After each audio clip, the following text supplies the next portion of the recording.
ladies and gentlemen, we will be starting out the day with Class 1 Berkshires. Bring them to the holding pen. Class 1 Berkshires. Bring them to the holding pen. And just so everyone knows, if you haven't been here before, we'll be moving at a pretty steady clip. We have two judges, one that will be sorting and one that will be placing. So before this first class is done placing, we will be calling for the second class.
Second call, Class 1 Berkshires, bring them to the holding pen. Second call, Class 1 Berkshires, bring them to the holding pen.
Attention all you exhibitors, want to remind everyone you need to bring your original purebred show registered registration papers to the show ring.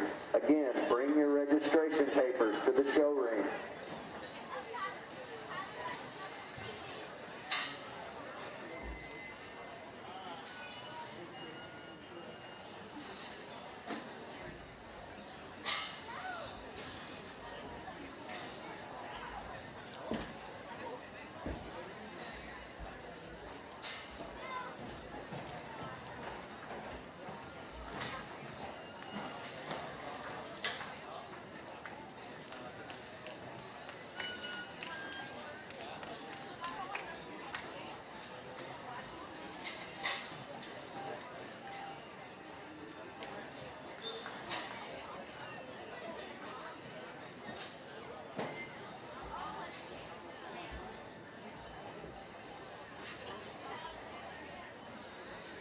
Again, ladies and gentlemen, I'd like to remind everybody that we'll be moving at a pretty steady clip here today because we will have 2 judges, one sorting and one in the ring. I'd like to take this opportunity to introduce you to those judges. We have a father and son judging the show today. In the ring, we will have Jim McCoy from Bloomingburg, Ohio, been involved in swine production for 47 years. His farm is called Real McCoy Genetics. They have 4 studs, show pigs, all of multiple breeds, including crosses. He's been judging for around 40 years in 26 states, including San Antonio, Fort Worth, Star of Texas, Oklahoma Youth Expo, and multiple local and state shows from coast to coast. His wife's name is Amanda. They have 4 children, Mike, Melissa, Melanie, and Xander, and they also have 10 grandchildren. Again, that's Jim McCoy, who'll be your ring judge today. Sitting in the back will be Mike McCoy, also of Bloomingburg, Ohio. He's also been involved in swine production his entire life, and they run Real McCoy Genetics. Again, that's 4 studs and show pigs of multiple breeds, including crosses. He went to school at Blackhawk East and Western Illinois University. He's been judging since he was 19 years old, nationwide. He has a girlfriend named Jordan, and has Maya, who's 10 years old, Keaton, 4 years old, and another one on the way that's due in July. Let's give both these judges a nice round of applause.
ladies and gentlemen, we need your Class 2 Berkshires. Bring them to the holding pen.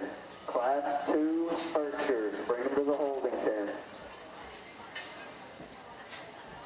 Again, remember to bring your registration papers up to the show ring with you.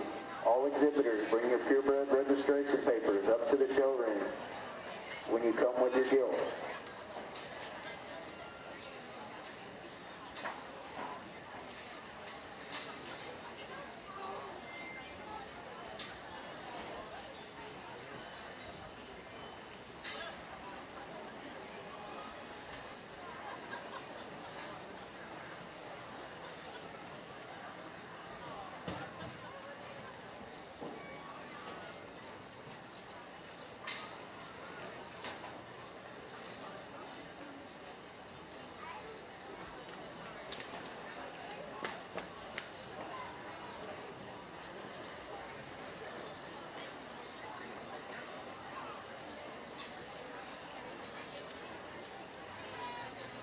You Gilts exhibitors are in the show ring. You can be excused. Ladies and gentlemen, let's give them a nice round of applause.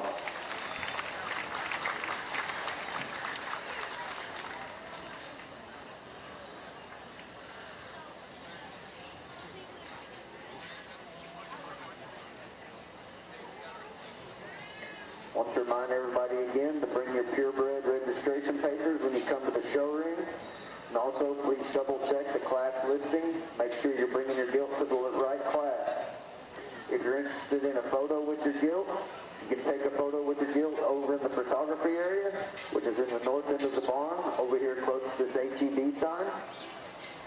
We'd like to remind everybody to keep all the alleys between the pens and the south end of the show ring clear of all packs, chairs, and other obstacles during the show. And please help all the exhibitors and make every attempt to help them get their gilt to the staging area. Also, following the conclusion of today's show, a list will be posted of gilts that will be in the sale. These gilts must remain in the barn, and the exhibitor or a representative must be present to move gilts to sale lot pins and for the sale photos. Again, following the conclusion of today's show, a list will be posted of gilts that will be in the sale. These gilts must remain in the barn, and the exhibitor or a representative must be present to move gilts to the sale lot pins and for the sale photos.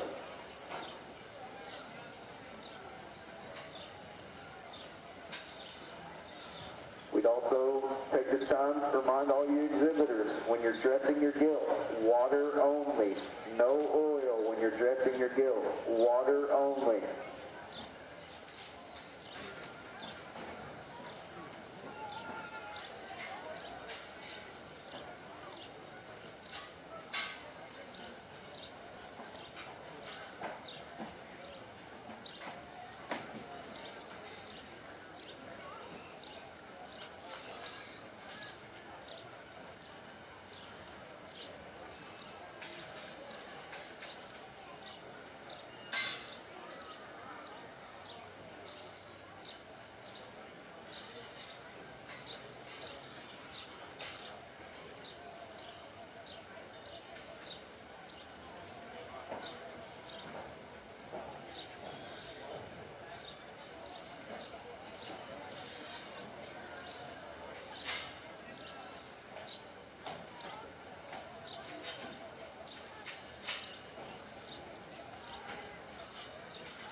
Attention, ladies and gentlemen, we have a vehicle on the south end of the building that needs to be moved. It is a black GMC, license plate JHZ 8939. Again, a vehicle at the south end of the barn that needs to be moved. Black GMC JHZ 8939.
Well, good afternoon. Appreciate the opportunity to come down here to San Angelo with my son to do the hog show here the next couple of days. You can't do as many things right in the country as what you do in Texas. It's amazing what you guys get put together and the numbers you get put together, the work ethic of these kids. It's really looking forward to working through this here the next couple of days. The young lady that wins this particular drive out here just has a really good, productive kind of a gilt. Feet and legs are good. Pasterns are excellent. She's got some flex and give off of both ends. Reaches and goes, I think, off of both ends and squares up really good going away. Her hock square, she's square to the ground going directly away.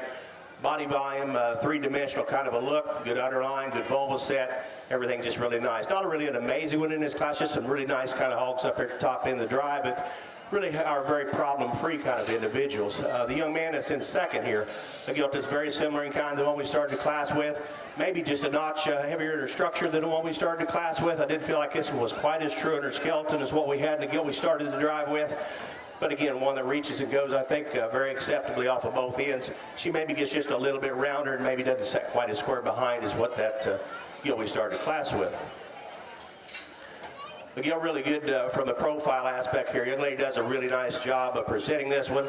High-headed, level design kind of hog, really level hip. This one wants to plant on the outside of her hoof wall just a little bit more as she goes directly away from us. There's not quite as much depth to center. Not quite as much capacity through the center portion of her body as what we had in our top two, but another really good design kind of a gilt that's heavy structured and leveled in her design. Gilt coming out next just needs to be just a little heavier in her bone work from the body line down to match everything we see up high. She's not quite as level in her hip. She doesn't want to plant and go with quite as much stability and authority off that hind leg set and foot set. She wants to knuckle that pastern just a little bit, but you change those aspects. I like that three-dimensional kind of look that she represents. Gilt coming out next, another nice design gilt from the profile. We don't see quite as much of this one coming and going. She's not quite as wide in her chest floor. She doesn't go with quite that extra squareness and boldness going directly away, but another good profiling kind of gilt that has a productive kind of underline. Let's give these Berkshire exhibitors here a nice round of applause.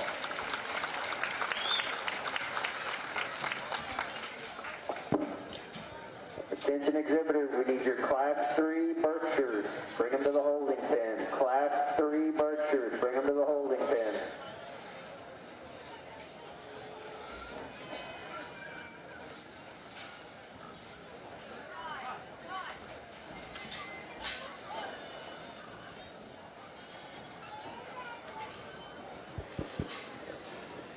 Placings in your Class 1 Berkshires.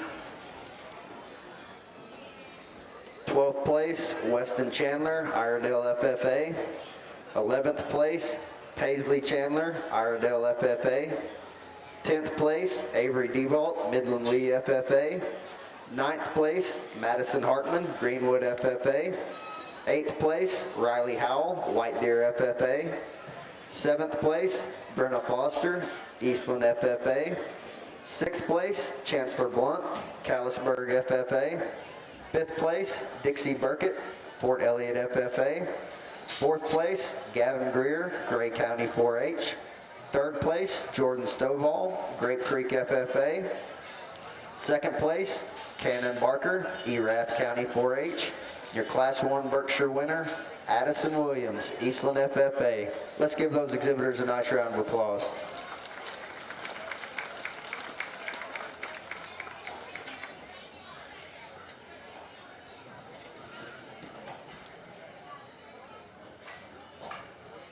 Second call for Class 3 Berkshires, bring them to the holding pen.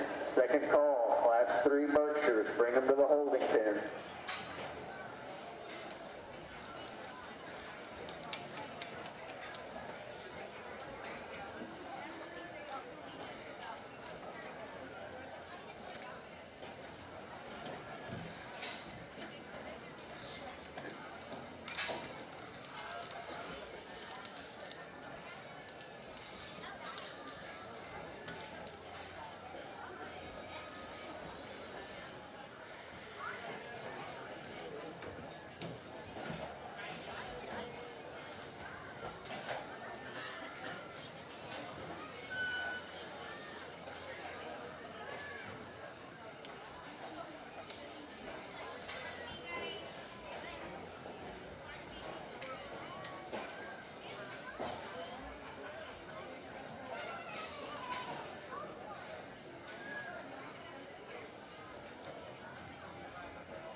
Another nice class of Berkshire Gilts. And again, not that one that just shouts out that it's got to be the one to win the drive. The young lady's gilt that leads off the class over here is a real heavy structured kind of a hog. It's a bold and stout out through her front end, got a big stout shoulder blade, a square kind of a rib, good kind of body, quality of underline's excellent.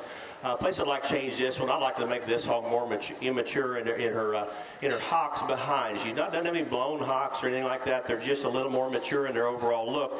But she still plants and drives, I think, very adequately. Just a good three-dimensional kind of a hog, a big, thick square kind of a hip working in her. I think a really nice kind of a gilt. Gilt in second here is a bigger scaled, more extended kind of a gilt that still gets out there and reaches as far as length of stride really good. Now, she gets a little tighter in her spine, a little tighter out of her hip, and doesn't flex her rear pasterns quite as good. But compared to the rest of the competition, she's still a little squarer built from as she goes directly away. She's just a little bit tighter throughout her skeleton from front to rear versus that one that we started the class with. The one we got coming out next. This one here, if you call this one good enough behind, you could run her to the top of the class because she's a big, bold, stout hog. And her front two-thirds I like really well. Big rib kind of a hog, looks like a Berkshire sow out of her front end, bold kind of a center. She just gets a little rounder and tighter, wants to swivel out of the top of her skeleton a little bit more, and instead of really get up and motor that hind leg, I'd like to just flex her a little different and make her just a little more immature and flexible later in her maturity behind versus kind of what we see her here today. Gilt coming out next is built a lot like that one we started the class with, but she's just a little fluffier. She's just got a little more excess fat cover. She doesn't have quite as inherent as high of a head carriage. She doesn't square up in her top line with quite as much lean kind of growth pattern as what we had in a couple of these gilts just above her. But she's a good design kind of a hog, level in her top, level in her hip. I didn't feel like her bones matched everything we saw above quite like we'd like to see. The one coming out next, just a good solid kind of a hog. And if we could change the way this one goes behind just a little bit, I'd like that one up in the top three, and I contemplated doing that. She just doesn't want to plank quite as squarely. She's just a little more knobbed up in her hocks out there today. She doesn't have quite the flexibility from hock to ground is what we'd like to see. Front two-thirds beautiful, really nice kind of a gilt. Just got to change her behind a little bit. Gilt coming out next is one, again, got to change the way this one goes behind. She just wants to get just up under herself a little bit more and not plank quite as squarely from the hock to the ground. Front two-thirds, once again, really nice. Good hog that reaches out really good out of her front end. Just got to change the way she's structured behind. Let's give these Berkshire exhibitors once again another nice round of applause.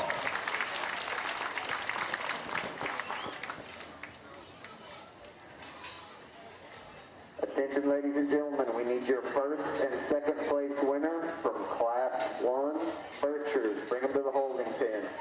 First and second place winners from Class 1 Berkshires. Bring them to the holding pen. Also, your first and second winners from Class 2 Berkshires. Bring them to the holding pen.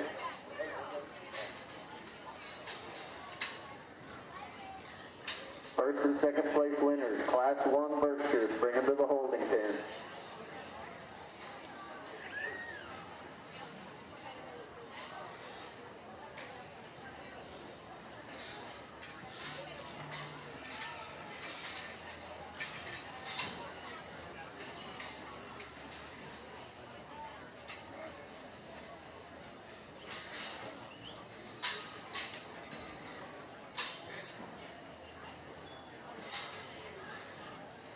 Placings in your Class 2 Berkshires. 8th place, Alan Mayfield, Andrews County 4-H. 7th place, John Lenz, Carson County 4-H. 6th place, Joseph Ferguson, Gray County 4-H. 5th place, Mark Lee Matthews, Midland FFA. 4th place, Trip Trimble, Dallam Hartley County. 3rd place, Revan Wagner, Moore County 4-H. 2nd place, Keely Burt, Booker FFA, and your Class 2 winner was Kenzie Gardner, Coryell County 4-H. Let's give those exhibitors a nice round of applause.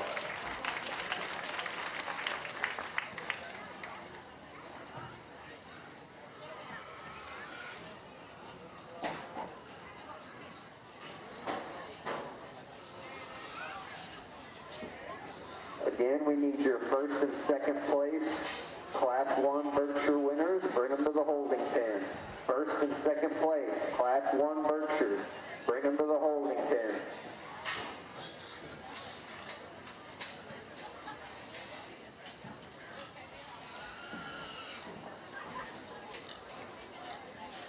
You Gilt exhibitors are in the showroom. You can be excused. Ladies and gentlemen, let's give them a nice round of applause.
I'd like to take this opportunity to introduce the Stars Gilt Show buckle sponsors.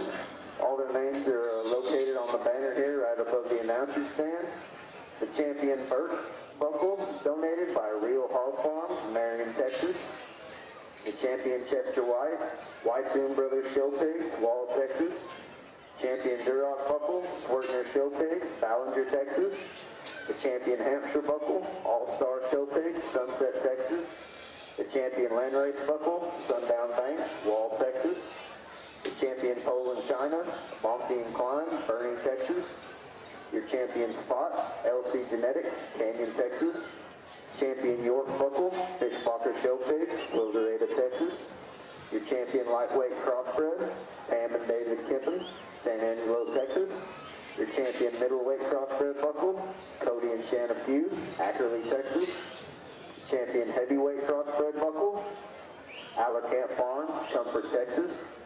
The Supreme Champion Buckle, donated by Lindner Showpigs, Comfort, Texas. And your Reserve Supreme Champion Buckle, donated by ADM Woman, Showtech, Quincy, Illinois. Let's give all those buckle sponsors a nice round of applause.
Another interesting class of Berkshire Gilts, and these two that I had initially put up, I contemplated going either direction, and there's not a cut and dried way to do any hog show. I mean, you split hairs and you try to find the good things and what pet peeves you have or what bad things that you're going to have to grant about one, and neither one of these are perfect by any means. This one that we've got here, we're going to start the class with, that's a really bold, stout-fronted one.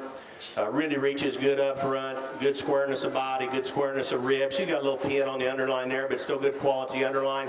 I like the squareness of hip that she's got. She needs to reach a little better. She needs to reach with her hock behind her tail head just a little bit better, and you make that different and elevate her front end just a nickel. That one there's really nice. I think that's an awful good kind of a gilt. The gilt I pin right off the bat out there that is really a nice one from the side. She's really got good elevation. She's a heavy structured hog. She's a stout skulled hog.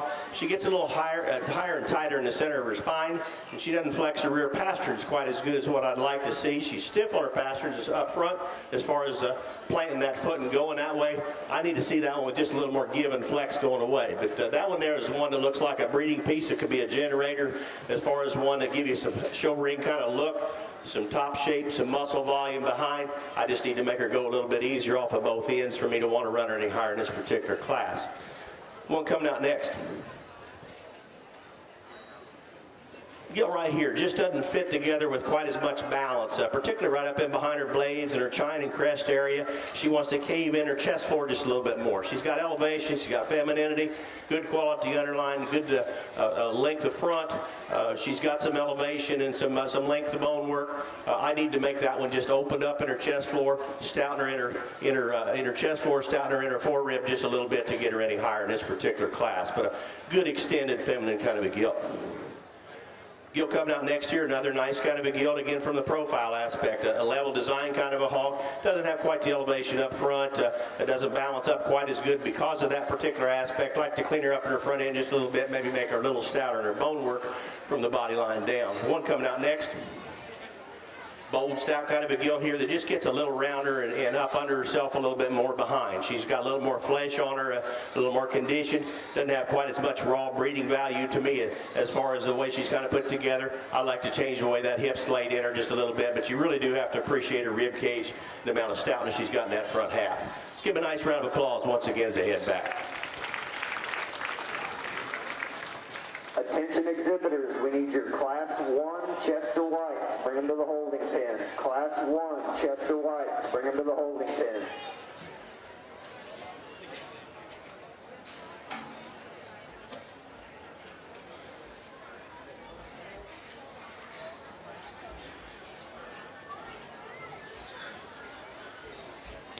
First place in Class 1. Berkshire's Addison Williams, Easton FFA. Your second place in that class was Cannon Barker, Erath County 4-H.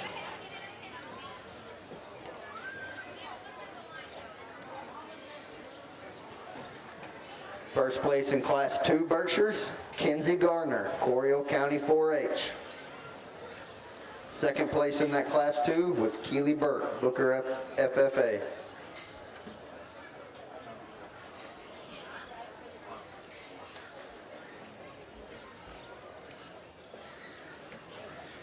Your Class 3 Berkshire winner, Jacob Swatzel, Erath County 4-H. Second place in that class was Callie Briley, Very Best FFA.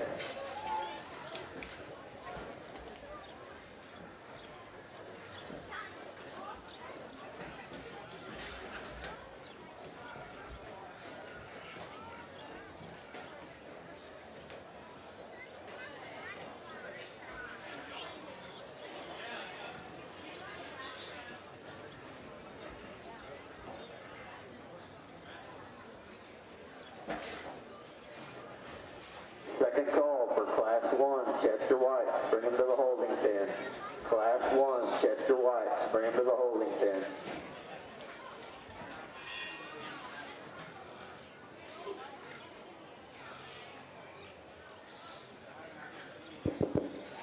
Let's give your Berkshire exhibitors a nice round of applause once again for driving a nice set of hogs. Been a challenging group of hogs to put together, and that's good. I mean, they all need to look alike. You don't want to just cookie cutter right on down the line and have everything look exactly the same. You paint yourself into a corner in breeding programs. You have no direction to go. So it's fine to have some differences. It's when you start sorting some of those differences in structure and some problems, and we had maybe a few more issues on hind legs in this particular breed here today. To kind of sort, and that kind of sorted several on down here that we actually didn't end up getting to talk as they went back to the barn, but that's kind of what sorted most of those was kind of hip and hind leg set and the way some pasterns were, the way they wanted to maybe roll or get on the outside of the hoof wall just a little bit more. We got three nice individuals that tie a lot of good things together. These are the three that had the most, the best. I visited with Mike about it, and again, he saw them back there, and again, out here together. And some of them hit you different when you kind of get out there in the distance. You can watch them kind of come out here, and we've got some individuals that look better from a distance. We've got some that look a little better close up. The one that's the best out here today, as far as we're concerned, is one that's really problem-free, a feminine-looking kind of a gilt, really sound, a very well put together kind of a hog as far as her balance and profile and design. Comes and goes with enough squareness, enough stoutness. Young ladies, Class 1 winner is going to have a Chevy Burke. There you have it, ladies and gentlemen. Your champion Berkshire Gilt, shown and exhibited by Addison Williams, Eastland FFA.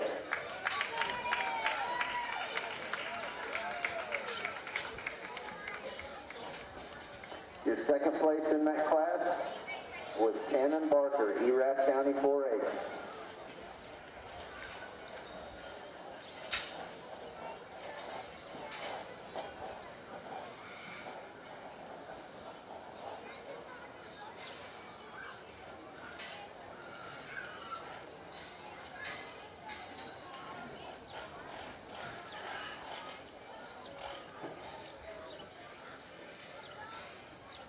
We need the parent of Jersey Lovin to come to the office. Parent of Jersey Lovin, come to the office. We need the parents of the champion and reserves of the Burks to come to the holding pen. So the parents of Addison Williams, please come to the holding pen over here in front of the announcer's stand. We will be drug testing all champions and reserve breed champions immediately following the championship drive of each species. And you can bring water with you to the drug testing area, nothing else, just water.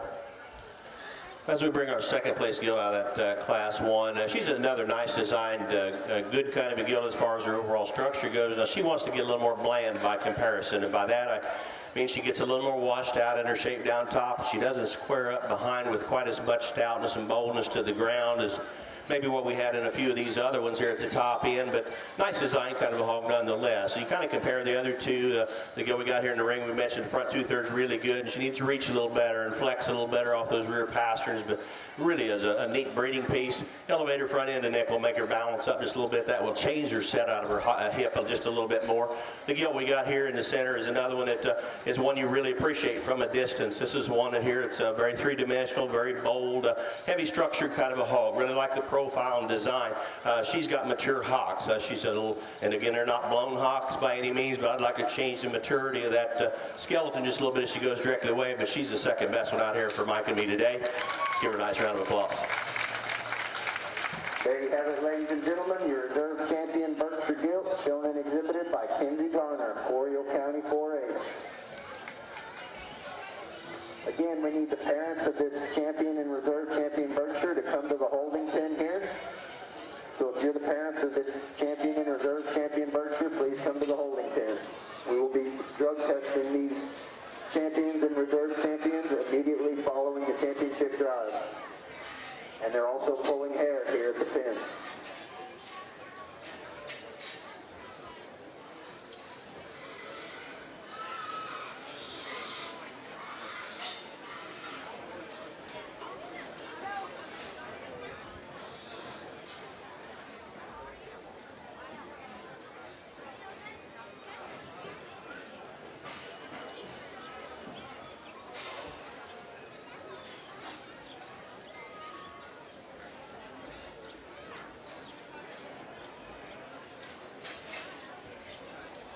Placings from your Class 3 Berkshires.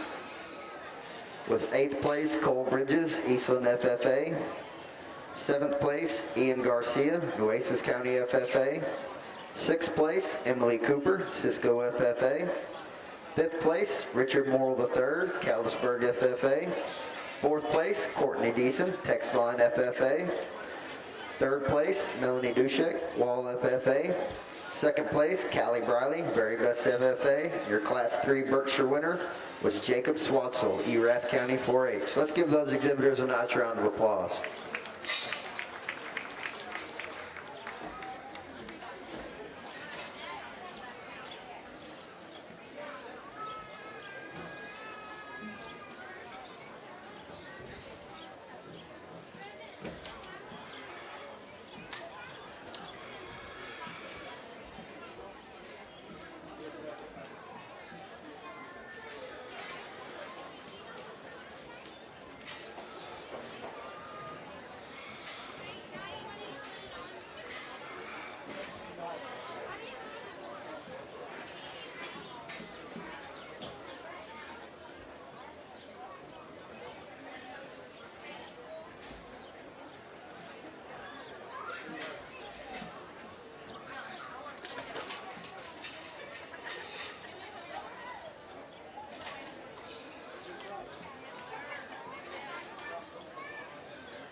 you Gilts exhibitors there in the showroom, you can be excused. Ladies and gentlemen, let's give them a nice round of applause.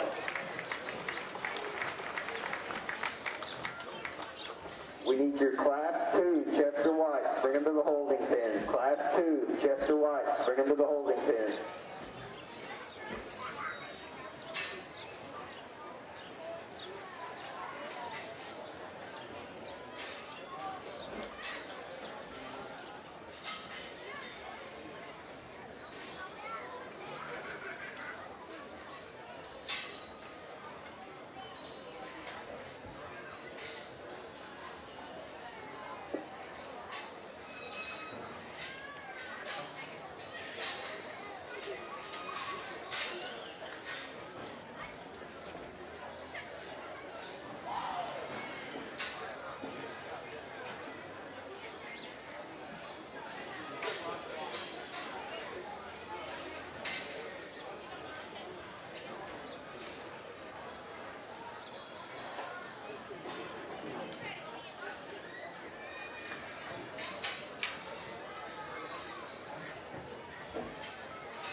I'd like to take this opportunity to introduce you to the official swine show sponsor of the 2020 San Angelo Stock Show and Rodeo.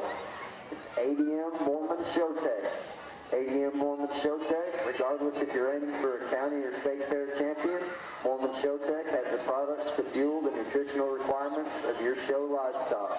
Not only do they offer high-quality show feeds, but they also give back to the industry through show sponsorships, educational show clinics, and top-notch awards programs for all county, state, and major show winners using Mormon Show Tech.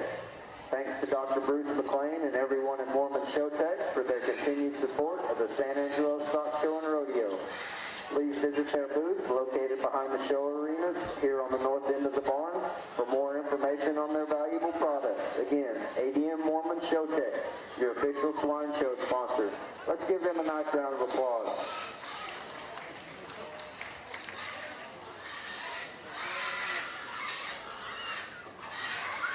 Second call for Class 2 Chester Whites. Bring them to the holding pen.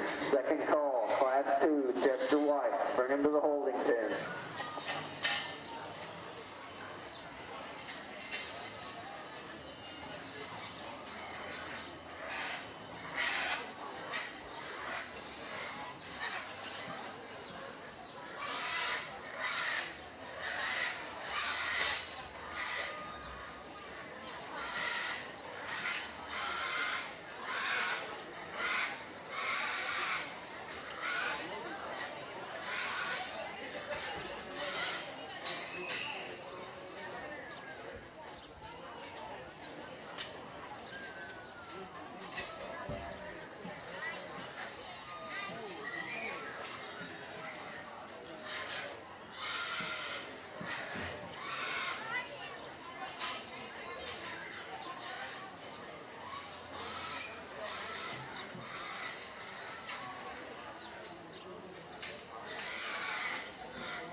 Attention exhibitors.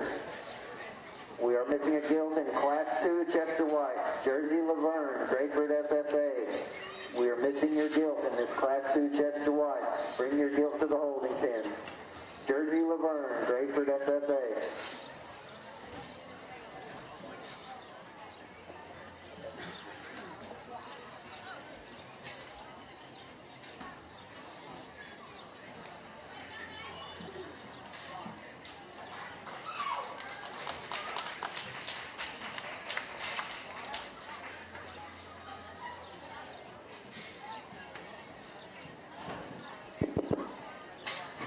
really interesting pair of Chester Gilts we got here at the top end of this drive.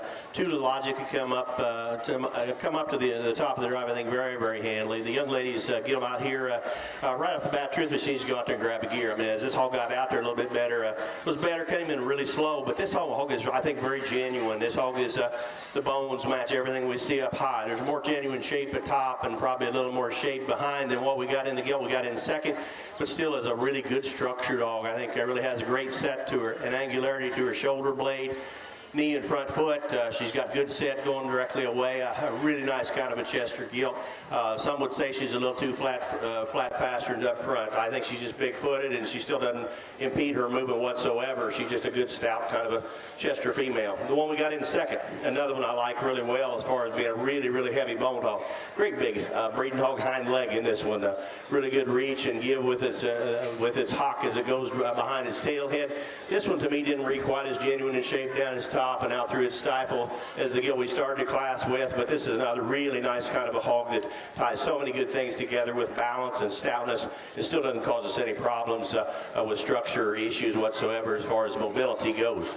The one coming out next, a little smaller gilt that really is heavy structured. When it's all said and done and you put them in a sow lot in the end, this one may end up being the heaviest bone one of all of them. Great big forearm, big kind of set of cannons in this particular gilt. This one, as this one goes directly away, has a tendency from the hock to the ground to kind of want to plant outside of the squareness of her skeleton just a little bit more than that top two, but those are three really nice Chester Gilts at the top end of this particular class. What we got coming out next is another one that really gives you a nice profile shot. This one gets a little higher and tighter in the center of her spine, and maybe pinches in her ham-loin junction just a little bit. This one just needs a little groceries. This one here just needs a little more in the center portion of her rib and needs to read with just a little more ideal cover through the center portion of her body. She wants to tuck up in her rear flank just a little bit. That's still another good kind of a female. This one doesn't plant and drive with quite the stability and authority off its hind legs as the one we had up at the top end of this particular class, but another nice kind of a gilt. Gilt coming out next, another big growthy kind of a gilt that wants to get just in at her knee just a little bit more, doesn't have quite that squareness coming at you, and wants to kind of pull and tuck up under herself behind. I need to flex that one a little better, make her reach behind that tail head just a little bit more, flex those rear pastures just a little bit. The lady presents this hog very well with her high kind of a head carriage, levelness and structure very good. Just need to fix her behind just a bit. Let's give all these Chester exhibitors a nice round of applause if you would. We need your Class 3 Chester Whites. Bring them to the holding pen. Class 3 Chester Whites. Bring them to the holding pen.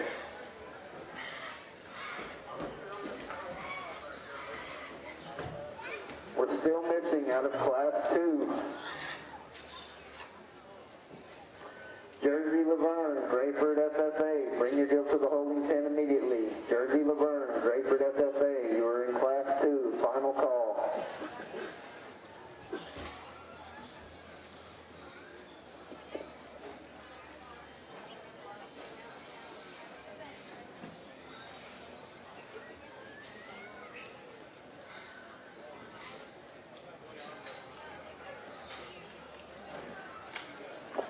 Class 3, Chester Whites, bring him to the holding pen. Class 3, Chester Whites, bring him to the holding pen.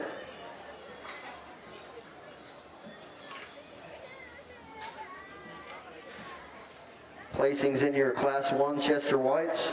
7th place, Briston Lowry, ILU FFA. 6th place, Avery Logan, Seminole FFA. 5th place, Ellis Belling, Bryson FFA. 4th place, Avery DeVault, Midland Lee FFA. 3rd place, Cambry Swartz, Miles FFA. 2nd place, Cambry Swartz, Miles FFA.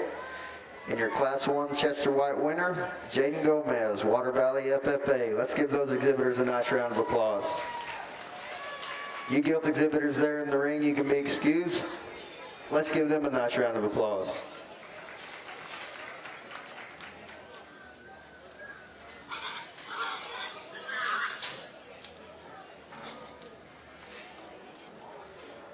Second call for Class 3, Chester Whites, bring him to the holding pen.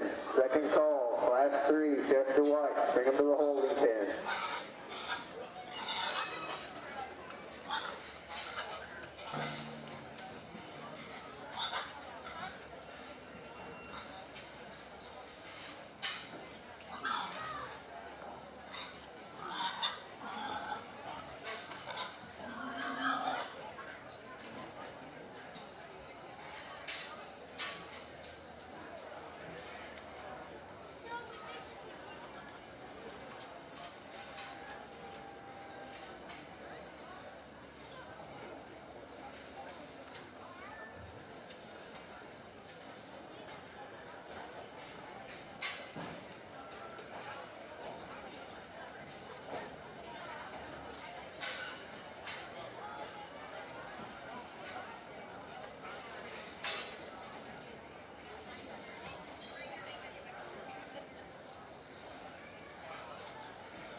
Another very nice class of Chester Gilts here. The young ladies Gilt we're starting with over here. There's a lot of hog here. This one here has a big stout kind of a front end, but still looks feminine. A big bold shoulder blade, but still not crusty or coarse. A bold kind of a rib. Really comes with muscle. There's more true dimension of muscle in this particular hog than any of them on down the line. She may be a hair softer up front, but don't feel like it's excessive. She's really good as far as her angularity from top of her shoulder blade all the way down on her front end. She's got lots of muscle, a great big hip working in her, but still motor's really good, keeps them very square, and takes the right length of stride. She maybe pinches a nickel. I don't know that she really pinches as much as she's got quite a bit more abundance of shape out of her hip really than the rest of them, and still nothing impedes her movement. She just gets out there and rolls all day long. The young man's one in second, just a little more bland by comparison, not quite the extra dimension of stoutness and muscle, but compared to the rest of the competition, still a really good design one. Tall fronted, level made, level hip, reach is good, bones match everything up high. Really nice kind of a gilt in second. The one in third. A lot like that gilt we had in second, but this one here just doesn't have quite the extra heaviness of bone, and she doesn't have quite the extra boldness and stoutness of width coming and going that we had in either one of our top two placing hogs. Beautiful hog from the side, though. Really a nice profiling gilt that casts a nice shadow as she goes across the ring. You just like to see just a little more of her as she comes and goes. One coming out next is another one that tough one to drive for the young man. I appreciate you maintaining a good attitude out here with her. Some of these jesters, for some reason, they get hard-headed and they don't want to go. But you did a nice job of staying with it. This one here has a good amount of bone, probably a shade heavier structured than the gilt we had just above her in the drive. Love the profile of this one. I'd like to open this one up at her chest floor and at her knee as she comes directly at me. But that's the only place we'd like to change that one just a bit. Kind of an old school looking Cheshire hog we got right here that's really a stout heavy bone one that really I think offers a lot of breeding value. She's just a little coarser here for the where we're at this particular stage of maturity in her life, but she's really bold, she's really stout, she's very, very heavy bone. Just like to make her just a little later in her maturity down her top and out through her hip, and just make her a little later in her maturity in her joints behind. But good set of Chester Gilts here at the top end of this particular drive. Attention exhibitors, we need your first and second place winners from Class 1, Chester Whites. Bring them to the holding pen.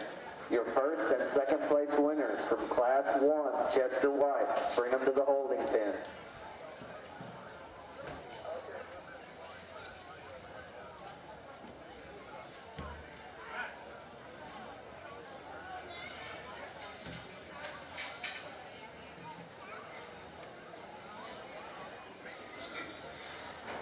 Attention exhibitors, we have a gilt that is missing from this third class of Chester Whites. Brady McLemore, parent FFA.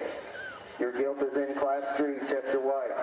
Bring it to the holding pen immediately. Brady McLemore, parent FFA. Bring your gilt to the holding pen immediately.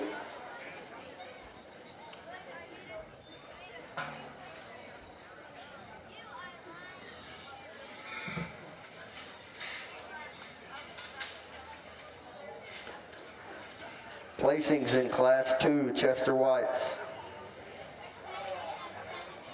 8th place, Caleb Rickey, Abilene Wiley FFA. 7th place, Tony Chavez Jr., Paulette FFA. 6th place, Paisley Chandler, Iredell FFA. 5th place, Maddie Kennedy, Godley FFA. 4th place, Hagen Hester, Reagan County 4-H. 3rd place, Victoria Richards, Newcastle FFA. 2nd place, Jeremiah Madrano, Brady FFA. Your Class 2 Chester White winner, Riley Fabian, Prosper FFA. Let's give those exhibitors a nice round of applause.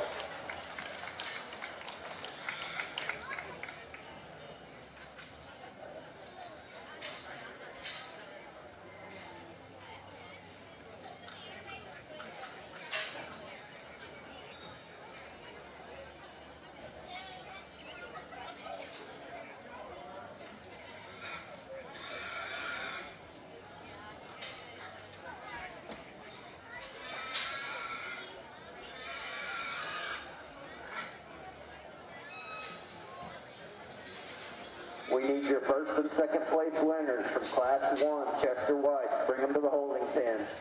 First and second place class winners from Class 1, Chester Whites. Bring them to the holding pen.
Would like to remind you parents that we will be drug testing the breed and reserve breed champions immediately following the championship drive of each breed.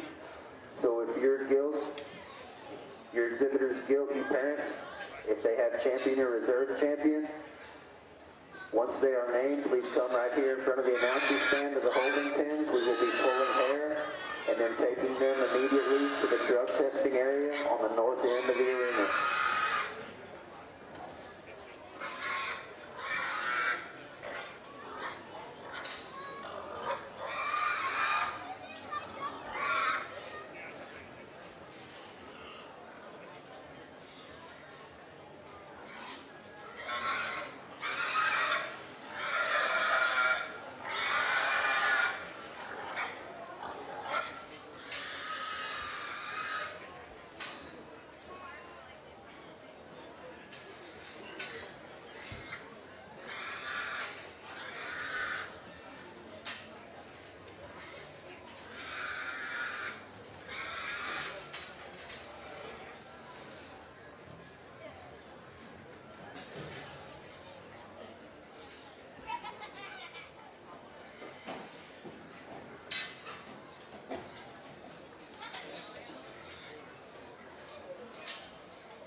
Again, ladies and gentlemen, following the conclusion of today's show, a list will be posted of gilts that will be in the sale.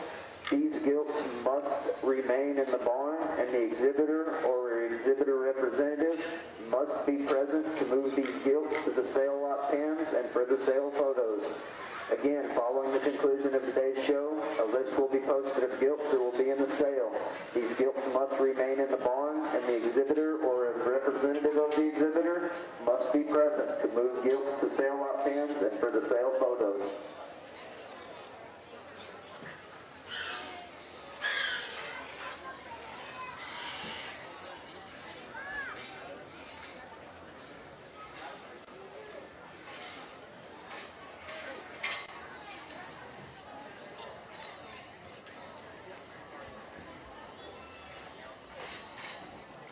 If any of you parents or exhibitors would like a photo taken with the exhibitor and your gilt, photos can be taken here at the north end of the arena, right HEB sign. That's where the photo booth is located. So again, if you would like a photo taken with your gilt, please, after showing it, take it to the photo area on the north end of the arena.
Attention exhibitors, we need your Class 1, they're up. Bring them to the holding pen. Class 1, they're up. Bring them to the holding pen.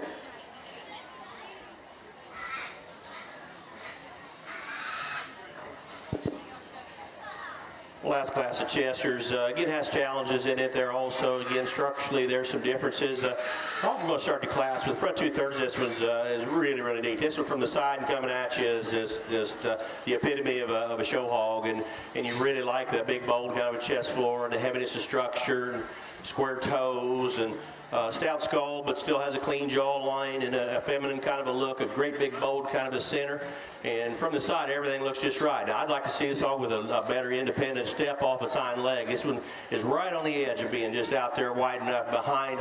And I'd like to see this one pick up and go with just a little more comfort and flex and give her pasterns just a little bit. But in this particular drive, relative to what was available, this would add the most, the best, and still not just an overpowering, glaring problem behind. Still a clean jointed hog. It's still pretty square, but I'd like to not have that hog knuckle quite as much as it goes away there in that hock to rear pasture type of area.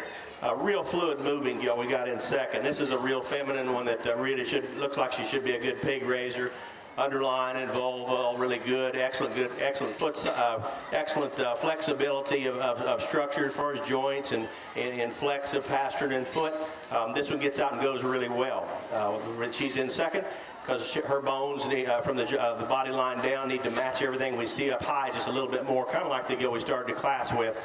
This one here just not quite as heavy structured, just doesn't give you quite that extra boldness and stoutness we had out of our class winner, but two really nice kind of gilts. What we got in third, I always said back in the day that third hole was the breeding hog hole, and this one I think offers some breeding potential. Now she's got some problems to deal with there too. She wants to push forward in her shoulder blade and elbow pocket and get just a little bit bulldoggy right there out of her front end just a little bit. I'd like to lay her back from shoulder to knee up front just a little bit and flex her behind just a little differently there also. But really a hog that has a lot of neat pieces. We just like to balance them with a little more harmony there than what we have in her here today. But that one there looks like she could be one. If you breed her, kind of compensate her where she's really good and compensate her where she needs help. And she could crank one, I think, another year, but there just doesn't have quite the extra freedom of problems here today to get her any higher than third. The gilt coming out next. Similar to the gilt we had in second, just a little bit steeper in her hip than the one we had in second. She's big scaled, extended hog. Another one needs to be a shot heavier structured. Looks like a very, very feminine kind of a gilt. Should be a good pig raiser. Just didn't feel like, again, she squared up with quite as much boldness and stoutness as what we had up the line. You'll come out next, another one very similar in kind. That one we had just above her to drive, just, again, a little rounder, a little steeper out of her hip, front 2/3. You appreciate her for the boldness of rib cage she's got. Got a great big top working in her. Like to level around in her hip there and square up just a little bit. Give her more foot size and a little more size of cannons down low to kind of match that stoutness we see up high. Let's give your Chester exhibitors there another nice round of applause if you would.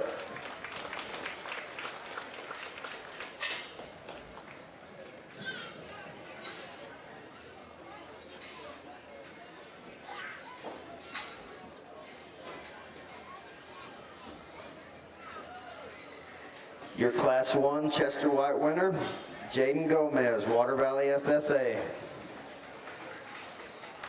The second place in that class was Cambry Swartz, Miles FFA. Your Class 2 Chester White winner, Riley Fabian, Prosper FFA.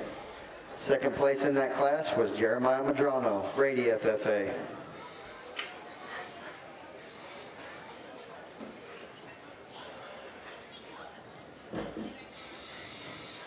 Your Class 3 Chester White winner, Ty Gerngross, Wall FFA. Second place in that class was Hunter Rogers, Baird FFA.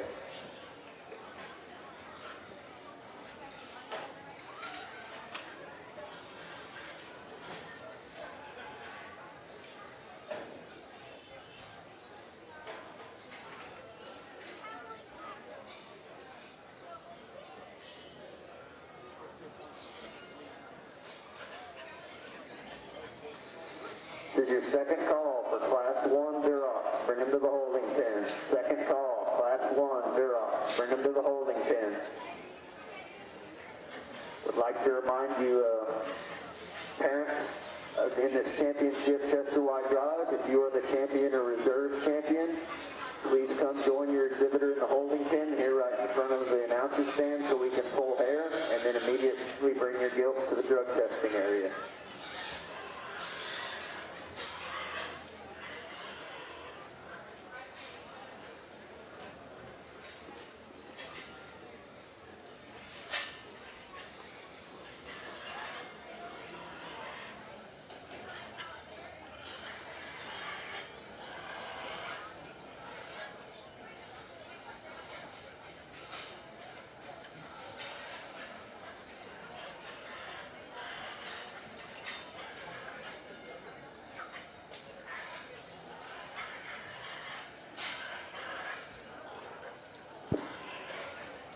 Once again, let's give your Chester exhibitors here a nice round of applause for a good set of hogs in their breed competition. Three nice individuals. And, again, Mike got to sort through them over there, but now seeing them out here and kind of out on their own and letting them go and see them from a distance there and kind of evaluating them. I mean, he saw them basically just like I did, and the good in them and the problems in them that you kind of like to grant and sort and go from one end to the other. Three good individuals that represent way more good than there are problems. I think an excellent design, excellent set of hogs that have good kind of structure. They look like they got some productivity. You get a little bit of a trade-off here, and nothing to take away from the other class winner. This pair of Gilts right here is a pair that really kind of surfaces as ones that kind of in contention. The first class winner is one that we mentioned she was really level in her design and maybe needed to get out there and grab a gear, and she's kind of done that since she's come out here. Maybe want to make her blend just a little different in her shoulder blade and give her just a shot more boldness going away. The gilt we used in the last class is one that is absolutely beautiful from the side. Tall fronted, heavy boned, a big forearm. Got a big square center in her, lots of muscle, and still handles it pretty well. She needs to give and flex a little bit from hock to the rear pasture just a little bit more, and whether you call her sounded up behind to hold everything together, all the good we see in the rest of it, we feel like she does here today. The winner of that last class is your champion, Chester. There you have it, ladies and gentlemen, your champion Chester White Gilt, shown and exhibited by Ty Gerngross, Wall FFA. Second place in that Class 3 was Hunter Rogers, Baird FFA.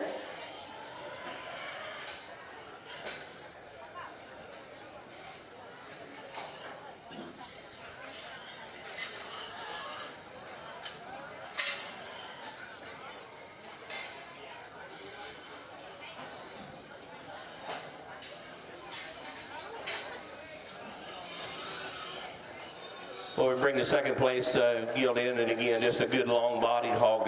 That's really, it takes a long kind of a stride, a good step. We mentioned clients like to see that one just a shot heavier structured, maybe elevator front end just a nickel. Again, we talked about that first class winner being a real breeding piece of being a stout forearm, heavy bone when it's good level or design level out through her hip. Young lady with the first class winner's got your reserve Chester.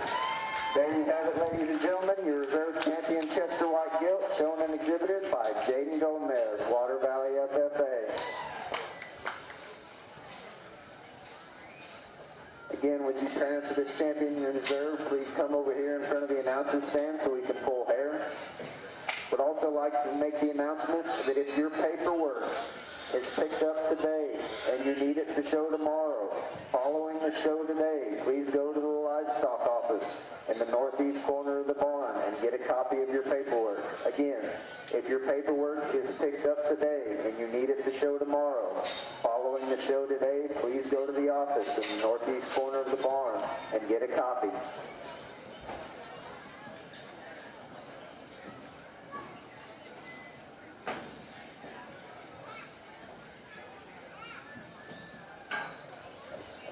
Placings in your Class 3, Chester White. 10th place, Reese Mabry, Brock FFA. 9th place, Malachi Albus, Lockney FFA. 8th place, Isaac Salazar, Littlefield FFA. 7th place, Madison Jones, Belton FFA. 6th place, Gigi Steeling, Kendall County 4-H.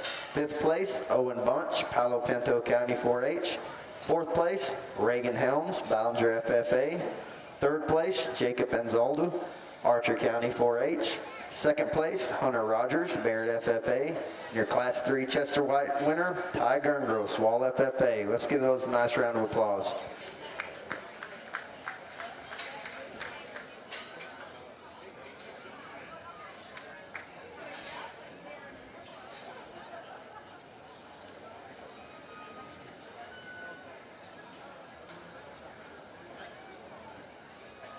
Again, I'd like to announce the buckle sponsors for the Star of the Gilt Show. The champion Berkshire buckle was donated by Real Hog Farms, Marion, Texas. The champion Chester White buckle, donated by Whiteson Brothers Show Pigs, Wall, Texas. The champion Duroc buckle, Swertner Show Pigs, Ballinger, Texas. The champion Hampshire buckle, All-Star Show Pigs, Sunset, Texas. Champion Landrace, donated by Sundown Banks, Wall, Texas. The champion Poland China buckle, donated by Bonke and Klein, Bernie, Texas. The champion Spot buckle, LC Genetics, Canyon, Texas. The champion York buckle, Fishmonger Show Pigs, Wildorada, Texas. The champion lightweight crossbred buckle, Pam and David Kempen, San Angelo, Texas. The champion middleweight crossbred buckle, Cody and Shanna Pugh, Ackerley, Texas. The champion heavyweight crossbred buckle, Allercamp Farms, Comfort, Texas. Your supreme champion of the show buckle, donated by Lindner Show Pigs, Comfort, Texas. And your reserve supreme champion of the show, donated by ADM Mormons, Quincy, Illinois. Let's give all those buckle sponsors a nice round of applause.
Attention exhibitors, we need your Class 2 Durocs. Bring them to the holding pen. Class 2 Durocs. Bring them to the holding pen.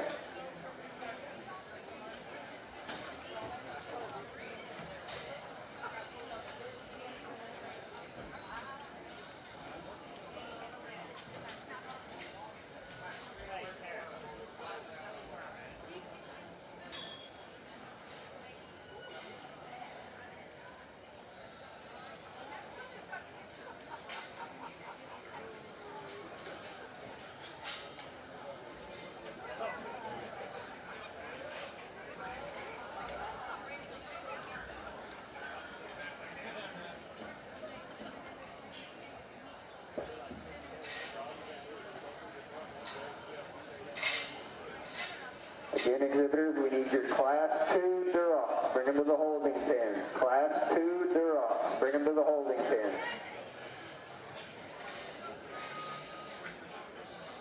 You Gilts exhibitors are in the show ring. You can be excused. Ladies and gentlemen, let's give them a nice round of applause.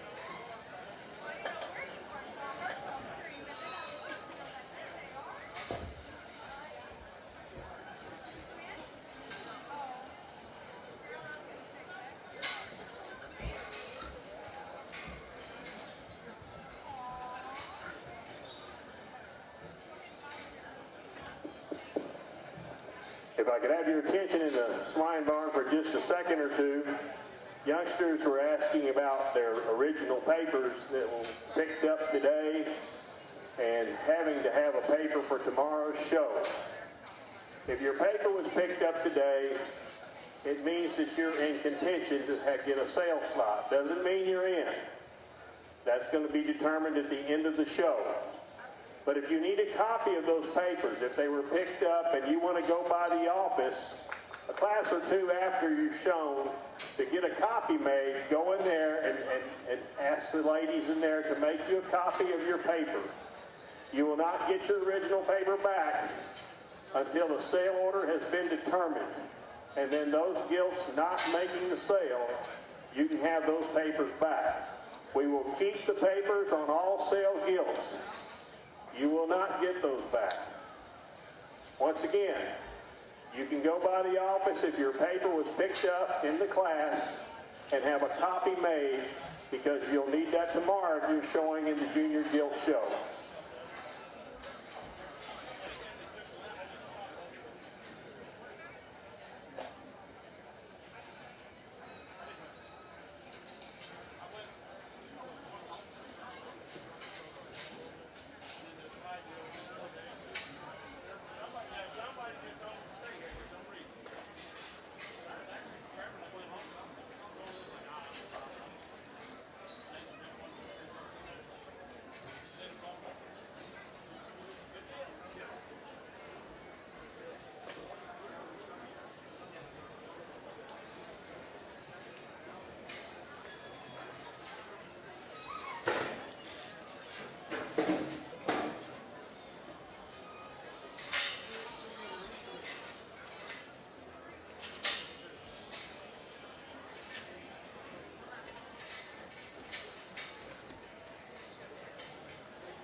Again, Gilts exhibitors, we have a photo booth set up here on the north end of the arena, right by the HEB sign. If you would like a photo taken with your Gilt, after you show it, please bring it over there to the photo area. Again, located on the north end of the arena by the HEB sign.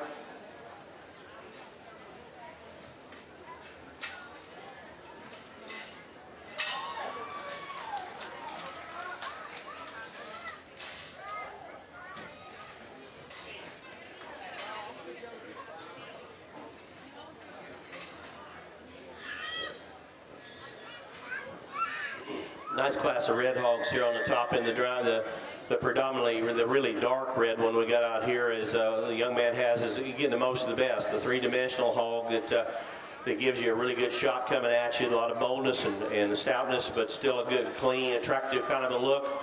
Watching from the side gives you a nice profile shot of rib and body and flexibility of structure, and it leaves you with a great big kind of a upper rib and top and a great big kind of a hip, a nice kind of a Duroc gilt to lead off the drive.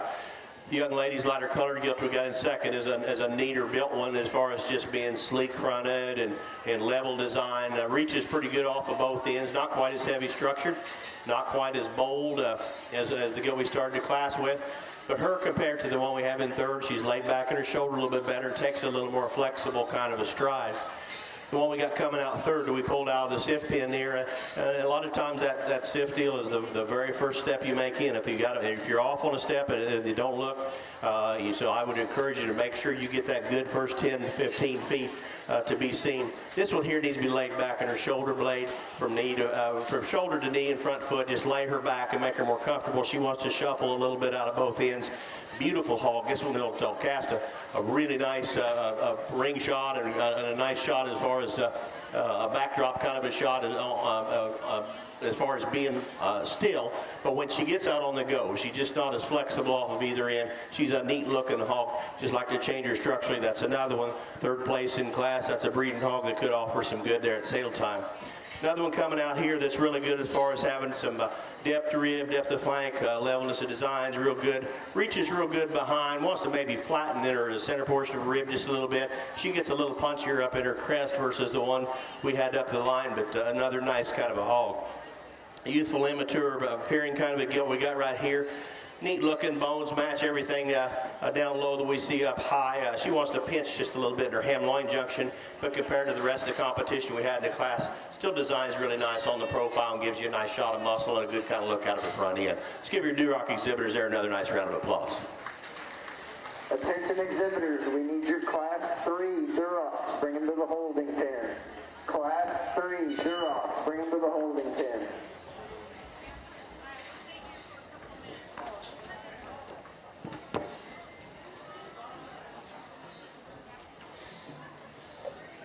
Placings in your Class 1 Durocs. 8th place, J.C. Hickey, Miles FFA. 7th place, Ian Walker, Fort Elliott FFA. 6th place, Sierra Carlton, Brownfield FFA. 5th place, Isabella Bomer, Ector County 4-H. 4th place, Tyler Jackson, Hyco FFA. 3rd place, Cambry Swartz, Miles FFA. 2nd place, Cambry Swartz, Miles FFA. And your Class 1 Duroc winner, Eli Felkman, Wall FFA. Let's give those exhibitors a nice round of applause.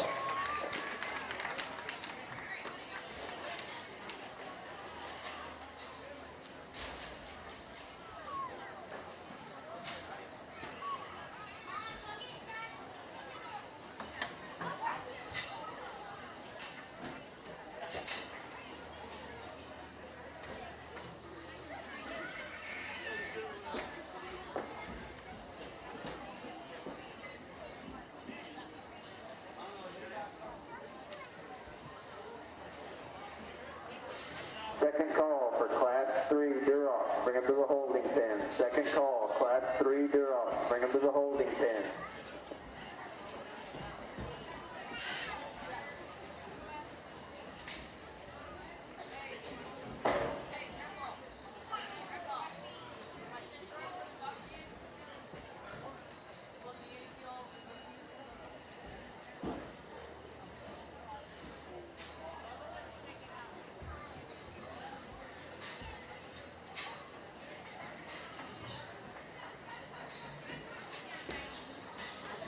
You Gilts exhibitors are in the show ring. You can be excused. Ladies and gentlemen, let's give them a nice round of applause.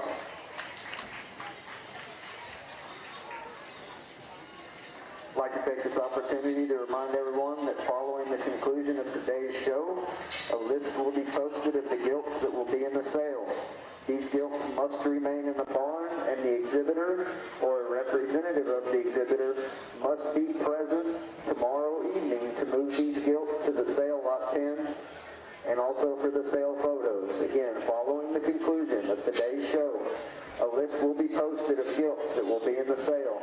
These gilts must remain in the barn, and the exhibitor or a representative of the exhibitor must be present tomorrow evening to move the gilts to the sale lot pins and for the sale photos.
Attention exhibitors, we need your Class 4 Durocs. Bring them to the holding pen. Class 4 Durocs. Bring them to the holding pen.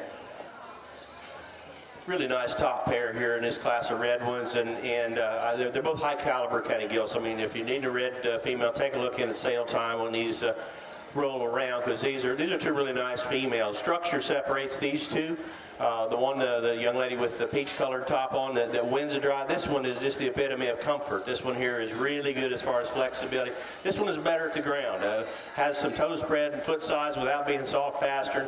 Very comfortable, very easy getting around the ring. Not quite as flashy, not quite as fit to the hilt, maybe not driven quite with the authority that we had in the one in second, but just as far as just natural hogs and talking about breeding hogs and longevity, ones that can kind of maybe stand the test of time, providing their pelvis is big enough, all those extras that we all know about and try to work with. You don't know until you try to farrow them, but this one here just is a very, very problem-free kind of female that just really puts a lot of good things together. Neat looking, stout skull, good jawline.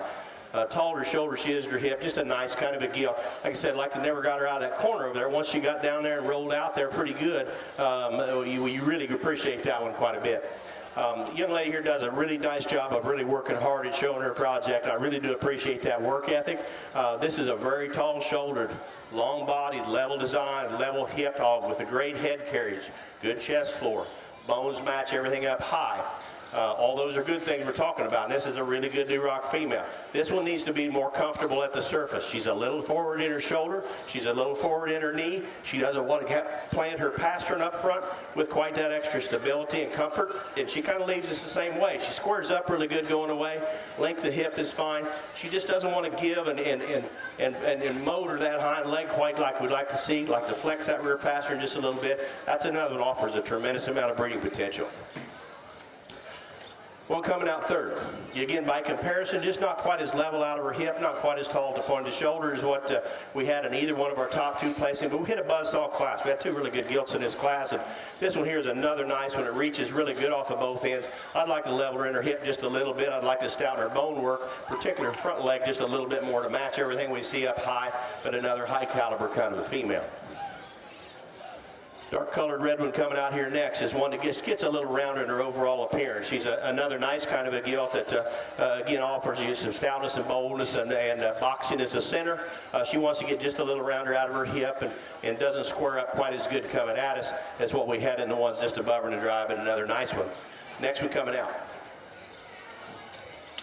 Gilt coming out here is a real heavy structured kind of a gilt that you really appreciate that boldness and stoutness. Just a little smaller statured hog that maybe is just a little coarser in her overall maturity, but still, as she profiles, she's still a fairly level designed hog, a level hip kind of a hog that's very stout in her bone work. Let's give your Duroc exhibitors once again another nice round of applause.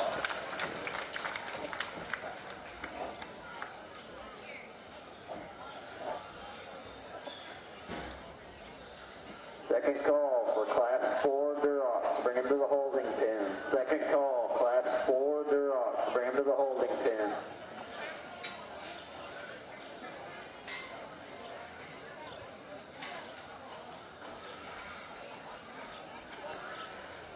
Placings in your Class 2 Durocs. 7th place, Avery Crespin, Prosper FFA. 6th place, Shelby Carter, Snyder FFA. 5th place, Caleb Rickey, Abilene Wiley FFA. 4th place, Mackenzie Burton, Valley Mills FFA. 3rd place, Corey Cavazos, Ballinger FFA. 2nd place, Mason Dillard, Idalou FFA.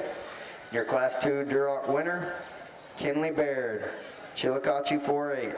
Oh, excuse me, FFA. Let's give those exhibitors a nice round of applause.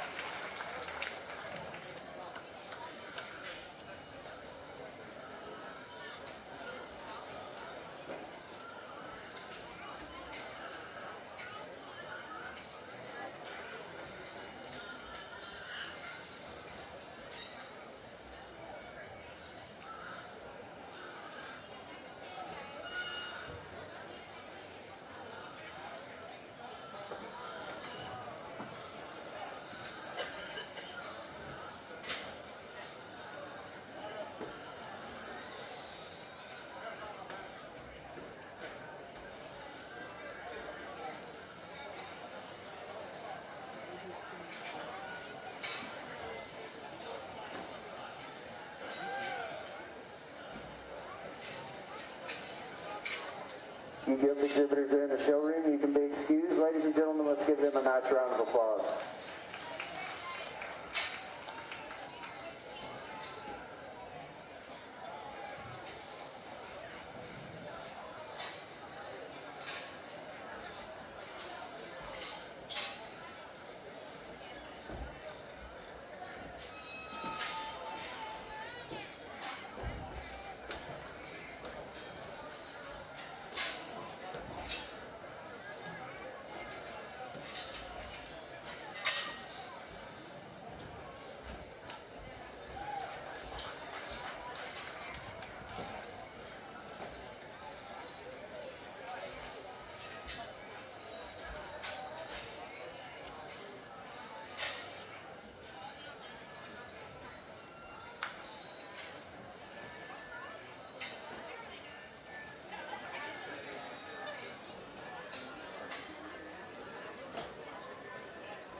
Attention exhibitors, we need your Class 5 Durocs. Bring them to the holding pen.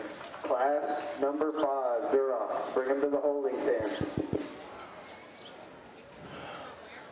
Three really nice hogs at top into this particular drive, and I would argue with you which way you like them. It just place your priorities and go. There are three really good females that need to be attended to at sale time if you are a red enthusiast. And again, I had each of the three of them winning at one time through the class, and I took a little extra time because you need to evaluate them too. And it's all kind of how you tend to basically interpret power or interpret hind leg set, flexibility, mobility on which one you're going to like. As I said before earlier today, there's not just one definitive way to place a set of hogs. You bring another guy in tomorrow, another guy the next day, another guy the next day, you're probably going to place 4 different ways because they're good hogs, and you need to be commended for putting those together out here in this drive. The young lady that leads the drive is one that kind of fits the bill of kind of combining the other two. This is a really stout, bold one. It's that's really got a stout kind of a skull and an attractive kind of a front end, but still bold and stout through her rib cage and good through her body. Excellent muscle shape behind. I felt like the give and flex in this one behind, combined with some stoutness and power like we had in the one in third, it was a logical one to kind of come to the top of the drive. Just a really good kind of a female lead off the drive. The young man that was the first leg we pinned here that's in second is another one I contemplated using. This is a neat built one. This one here is just kind of built for speed, for longevity, and looks like one that is really going to build some really good red bears for the show ring. Tall shouldered, level design, level hip. Didn't feel like there was quite as much to this one as the girl we started the class with. Not quite as much depth down the seam of the ham, a little more shallow in its twist. Not quite as heavy structured on its hind leg set as the girl we started the class with, but another really high caliber kind of a gilt that I like. The one in third is one that I contemplated running this one right down to the very end of the drive of running this one to the top end of the drive. This one here gets just a little rounder behind and wants to kind of pull up under herself just a little bit more. But this one here is a breeding hog that really at sale time, pay attention to that one. Heavy structured, good pasterns, tall shouldered, level design. I like to change the way this one goes behind, make her reach behind her tail head with her hock just a little bit more. She wants to bring it back, spring load it, and bring it up under herself. She doesn't pick it up, set it behind, and then go. If she did that, wouldn't be any question. Wouldn't be any question. You evaluate that at sale time how you like them. Those are three really, really good ones.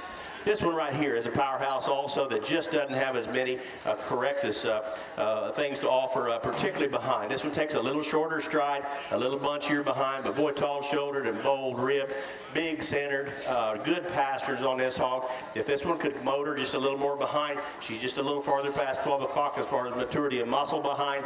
I'd like to make that one set just a little different as she goes away. That's another high caliber kind of a female.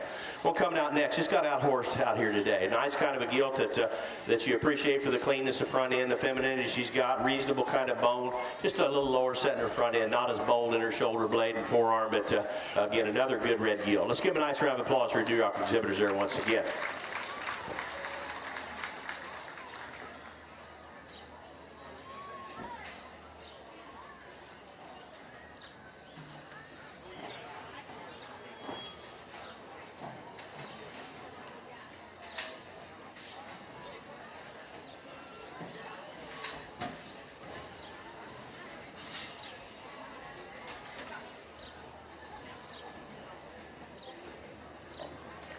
Placings in your Class 3 Durocs.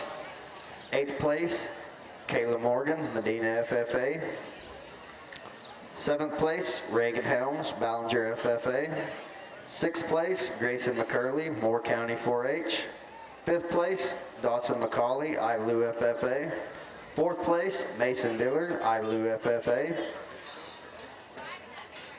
3rd place, Sophie Lambright, Lubbock Cooper FFA. 2nd place, Lawson Canales, Randall County 4-H. And your Class 3 Duroc winner, Lawson Canales, Randall County 4-H. So let's give those exhibitors a nice round of applause.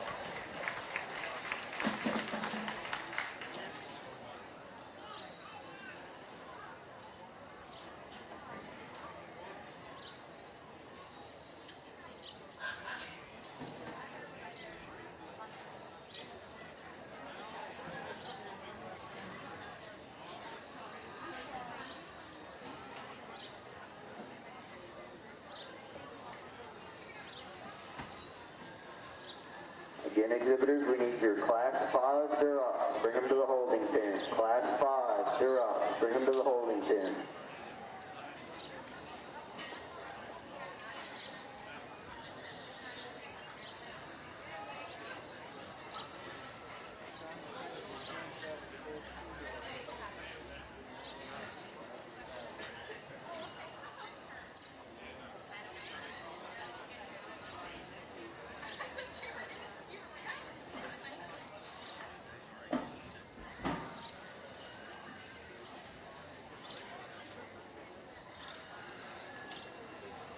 You give exhibitors there in the show ring, you can be excused. Ladies and gentlemen, let's give them a nice round of applause.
Would like to remind everyone again that if your paperwork is picked up today and you need it to show tomorrow, please go to the office at the northeast end of the arena following the show and get a copy of your paperwork. Again, if your paperwork's picked up today and you need it to show tomorrow, following the show today, please go to the office located in the northeast corner of the barn and get them to get you a copy of your paperwork. Also, if you would like a photo taken with your gilt, please, after you show your gilt, bring it over to the photo area, which is located at the north end of the barn by the HEB sign. Also, following the conclusion of today's show, a list will be posted of gilts that will be in the sale. These gilts must remain in the barn, and the exhibitor or a representative of the exhibitor must be present tomorrow evening to move the gilts to the sale lot pens and for the sale photos.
Attention exhibitors, we need your first and second place winners from Class 1 Durocs, Class 2 Durocs, and Class 3 Durocs. Bring them to the holding pen.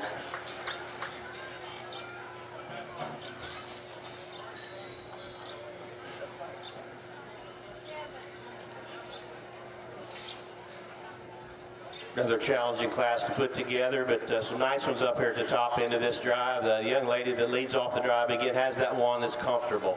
Very well balanced, tall shouldered, level design, level hipped in our second place individual, balances up really well. Wouldn't call her real heavy structured or really bold. She's just very well balanced and very problem free, but still has enough positives to head you in a good direction without messing anything up. And she puts a lot of good things together in this particular drive without, again, without having a glaring problem. The one we got in second, the first hog that was down here in the corner that we brought in, another nice one that's fresh, well prepared, kind of a gilt.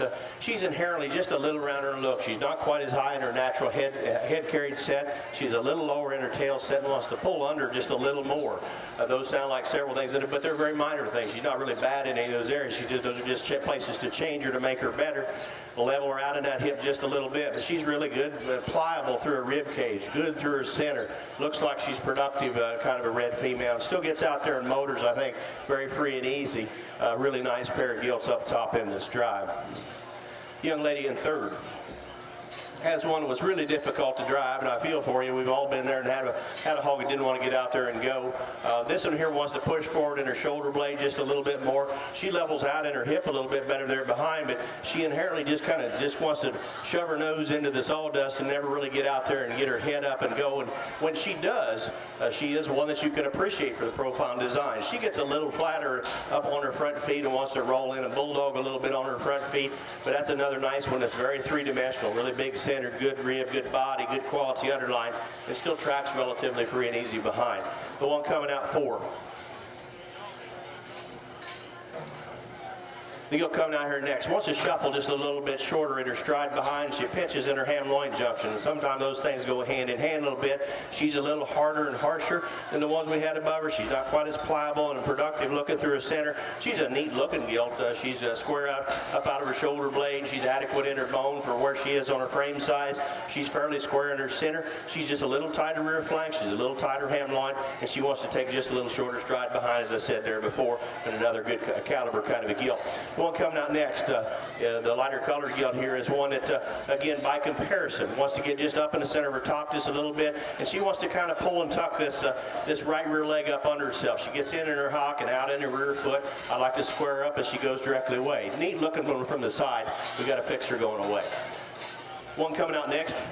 This darker colored gilt here is another long-fronted, feminine kind of a gilt that you appreciate that aspect about her. She gets a little more bland in her top shape as you watch that hog going directly away. She gets a little softer and wants to push her front feet there just a little different, but another nice hog for as far as having some volume. The center, we just like to give her just a little stouter, bolder look down her top. Maybe change the way she goes behind off this right rear just a bit. Let's give your Duroc exhibitors there in that last class a nice round of applause.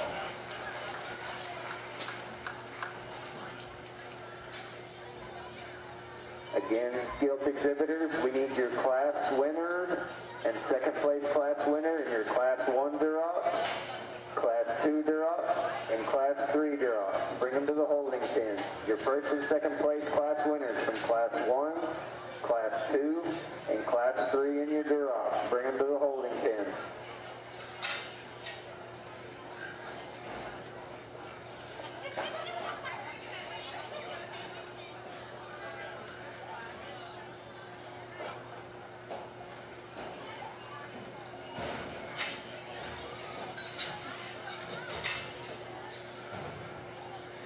Placings in your Class 4 Durocs. 8th place, Callie Hobbs, Cedar Park FFA.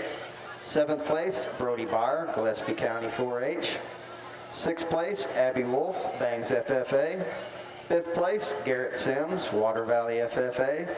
4th place, Levi Daniel, Santa Ana FFA. 3rd place, Josie Blevins, Valley View FFA. 2nd place, Audra Reeder, Fort Elliott FFA. And your Class 4 Duroc winner, Savannah Chenolles, Follett FFA. Let's give those exhibitors a nice round of applause.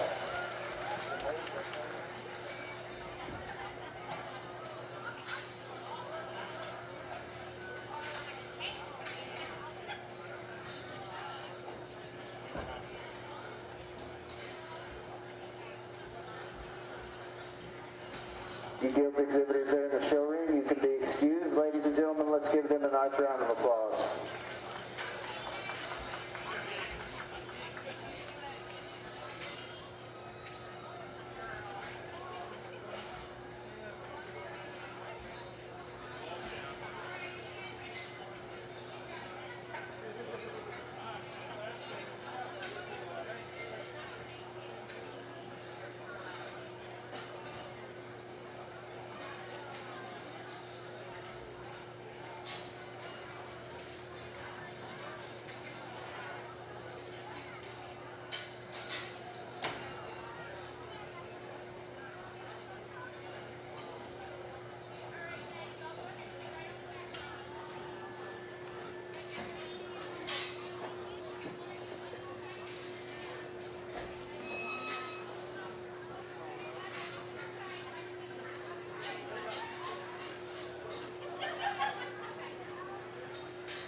Attention exhibitors, I'd like to take this opportunity to recognize the official swine show sponsor this year, 2020 San Angelo Stock Show and Rodeo, ADM Mormon Show Tech. Regardless if you're aiming for a county or state fair champion, Mormon Show Tech has the products to field the nutritional requirements of your show livestock. Not only do they offer high-quality show feeds, but they also give back to the industry through show sponsorships, educational show clinics, and a top-notch awards program for all county, state, and major show winners using Mormon Show Tech. Thanks to Dr. Bruce McLean and everyone at Mormon Show Tech for their continued support of the San Angelo Stock Show and Rodeo. Please visit the booths located behind the show arenas on the north end of the barn for more information on their valuable products. Again, that's ADM Mormon Show Tech. Let's give them a nice round of applause.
Well, another nice class. I had thought the last class was our last class of red ones, and we had another one come out. So we'll keep doing them as long as we keep bringing them. Good pair up here top end. Again, I wouldn't argue with you which way you like them. The Gilts starts the classes. There's a lot of hog there. This is a big scaled extended hog. It's heavy bone, bones down low, match everything we see up high. Neat-headed hog still has some dimension and stoutness, good jaw line, natural head carriage really good. Absolutely as tall as her shoulder she is her hip. She levels out in her hip really good. She's bolder in her chest floor and better in her knee than the one we had in second. She's a little farther forward set in her front end, and I would sure grant that, and that's the place you need to change that one, and that's where I contemplated running this one in second, because I would like to lay her back with just a little more comfort and flex up front. But really a high-powered kind of a gilt. Again, sale time, you study them which way you like them. You have the opportunity. It's America, buy the one you like. The one we got in second is a little more flawless as far as flex and give. I don't think the bones down low match everything up high, quite like we had in our class winner. But this is a high caliber kind of a gilt that's really boxy, bold centered, good rib, good square kind of a top, a good square kind of a rump. I think handles it very, very adequately. Just don't have everything matching down low that we see up high, quite like we had in our class winner. Another class winning caliber kind of a gilt in third. Tall shouldered, neat fronted, has some stoutness of skull, clean jawline, really good looking. I'd like to make this one give just a little more from knee to front foot, just a little bit. I'd like to make her flex her rear pastures just a little bit more. But a really neat looking one from the side, tall shouldered, level made, abundance of muscle, really ought to crank red barrows. Again, sale time, you study that one a little bit there too. That one's an awful good one there also. One coming out next. This one here is another loose structured kind of a hog, fairly heavy bone kind of a gilt.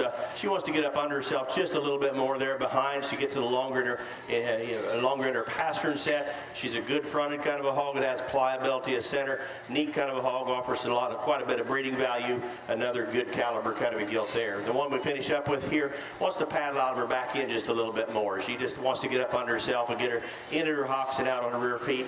Nice profiling hog, tall shouldered, level made, moves good up front, takes a long kind of a stride, just need to square the stride up as you watch her go directly away. Let's give your Duroc exhibitors there another nice round of applause if you would.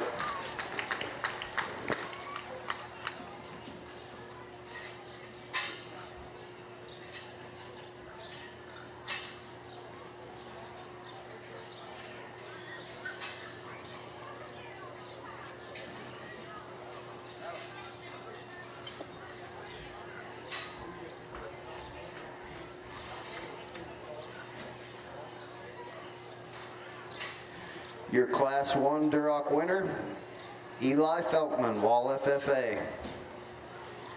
Your second place in that class was Cambry Swartz, Miles FFA.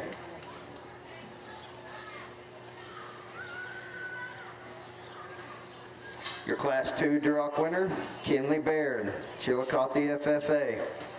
Second place in that class was Mason Dillard, Ilu FFA.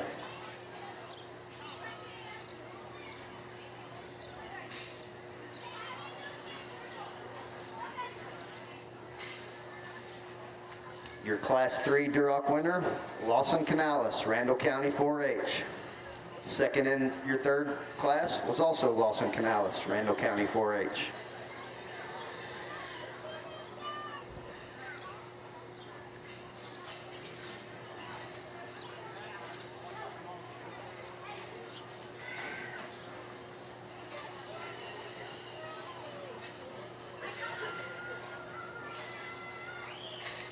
Your Class 4 Duroc winner, Savannah Shonels, Follett FFA. Second place in Class 4 was Audra Reeder, Fort Elliott FFA.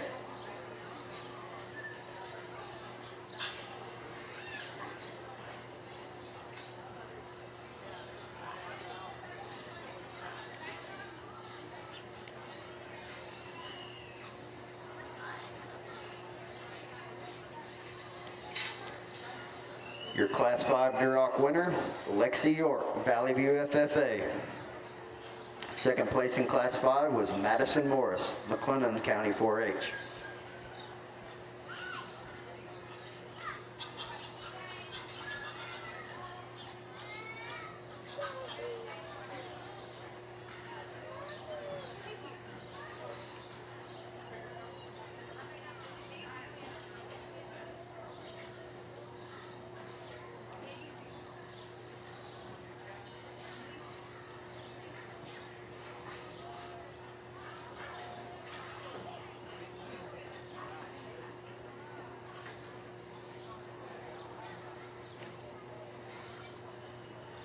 I'd like to remind you parents that have a exhibitor here in this championship drive, if you're the champion or reserve breed champion, please parents come right here in front of the announcer stand to the pens with your exhibitors once they're pinned so we can pull hair and then immediately go to the drug testing area. You can bring water to the drug testing area, water only you can bring to the drug testing area.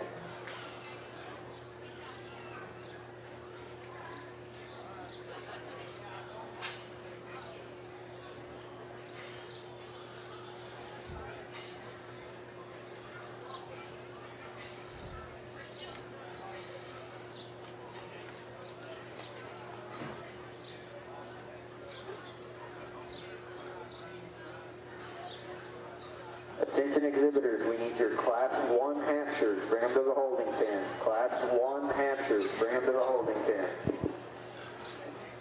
Well, let's give your Duroc exhibitors here and your champion drive a nice round of applause. That's a really nice set of hogs for breed championship level at wherever you're at. Those are 5 good red females, and Mike was saying how it'd be neat to take one of them home and breed them. So I mean, again, they're going to be offered for sale, so you pick and choose which ones you like. And we're just getting you some kind of a sale order put together. There's a number of ways you can go in here. There's neat things about each of them. Just a really good balanced one here that maybe needs to be a little heavier structured. Got an old school looking Duroc here. The black one is one that's heavy structured and stout skulled. Gilt over here on the go is one that's just really comfortable. But she maybe doesn't tie together, and her top line is good after getting them out of here amongst these other ones. And the other two that we look at, the last class winner and the one right out here in front of me here are two that they're very, very close in quality. The one that probably does the most, the best, that is a little better as far as natural headset, head carriage, femininity of front end, really a bold stout one that offers a bunch of power and still ties a lot of good things together with very, very few problems. Young lady here in the center is going to have your champion red one. There you have it, ladies and gentlemen, your champion Duroc Gilt, shown and exhibited by Lexi York, Valley View FFA. Second place in that class was Madison Morris, McLennan County 4-H.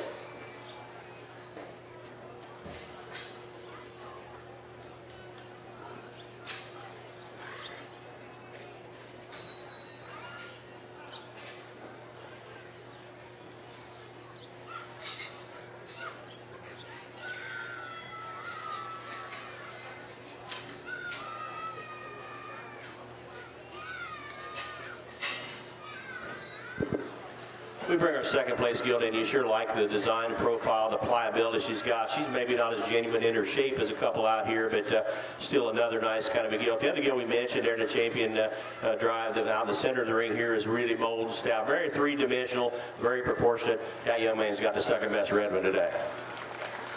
There you have it, ladies and gentlemen, your reserve champion Duroc, shown and exhibited by Lawson Canales, Randall County 4-H. Let's give all those exhibitors a nice round of applause.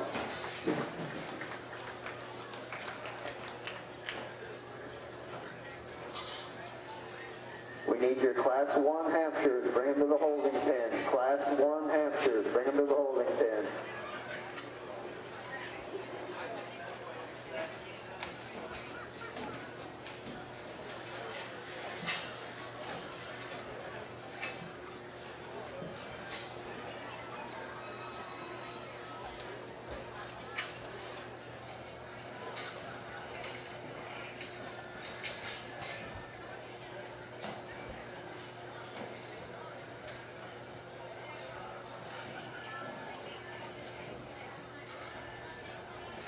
Placings in your Class 5 Durocs. 9th place, Carson Duggar, Valley View FFA. 8th place, Adelaide Jones, Lockney FFA. 7th place, Rachel Stewart, Wall FFA. 6th place, Nicole Blankenship, Eastland FFA. 5th place, Tanner Thomas, Valley View FFA. 4th place, Ethan Stewart, Wall FFA. 3rd place, Jacob Busseneller, Ballinger FFA. 2nd place, Madison Morris, McLennan County 4-H. Your Class 5 Duroc winner, Lexi York, Valley View FFA. Let's give those exhibitors a nice round of applause.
your Class 2 Hampshires, bring them to the holding pen. Class 2 Hampshires, bring them to the holding pen.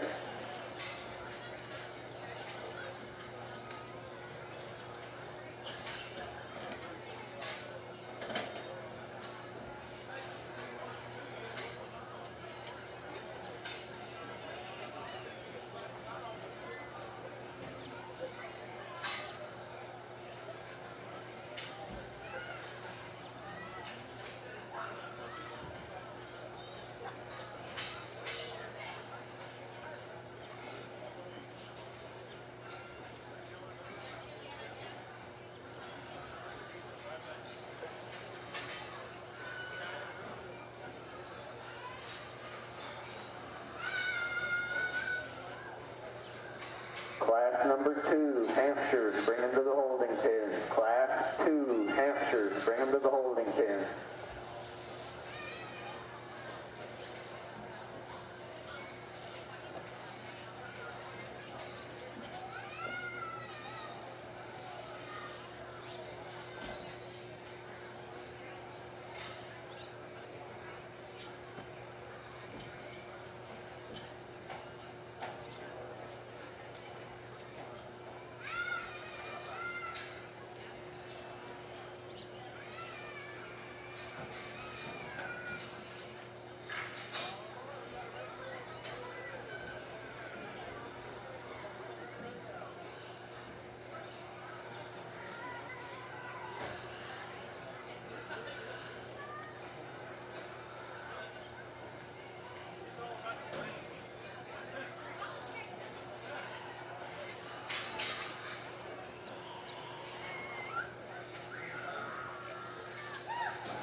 This class of Elder dogs here, the young lady that's in the purple shirt that wins the drive, just has the one that squares up the best. That combines the bone we've got in one of the other hogs and combines more squareness than what we have in the rest of them.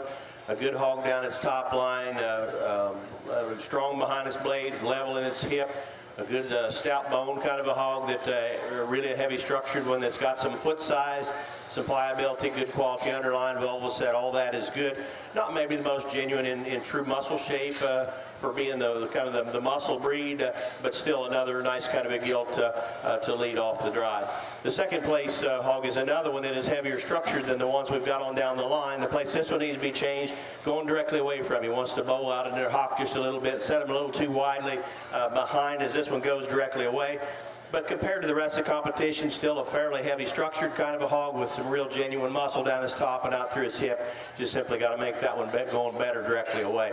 The one coming out third is maybe just a shot smaller in its stature, but it is another one that is heavier bone than the ones we have all the way down the line. That one there wants to set up a little too wide as it goes directly away and wants to roll its elbow pocket a little bit out up front, but this is another one that still offers some good as far as having some muscularity and a relative amount of bone for where we're at on our frame size. The one coming out next. The narrow belted gilt, the young lady comes out next. Big scaled, extended, attractive, feminine kind of gilt. Just simply need to see more of this one. She disappears a little bit when she comes and goes. She needs to widen out at her front end and give us just a little more rib and chest floor. She needs to leave us with a little more total dimension going directly away and a little more center body. But very, very clean, feminine, productive appearing one as far as the femininity goes in that particular hog. The one we got next is one that's again a good design kind of hog, fairly tall shoulder, fairly level top kind of a gilt. She just needs more groceries and time. She needs more rib cage, a little more body, a little more rear flank to her. She needs to be a little more flexible as she goes off that hind leg set. But another one that's a good fronted, clean made one. Let's give your Hampshire exhibitors a nice round of applause.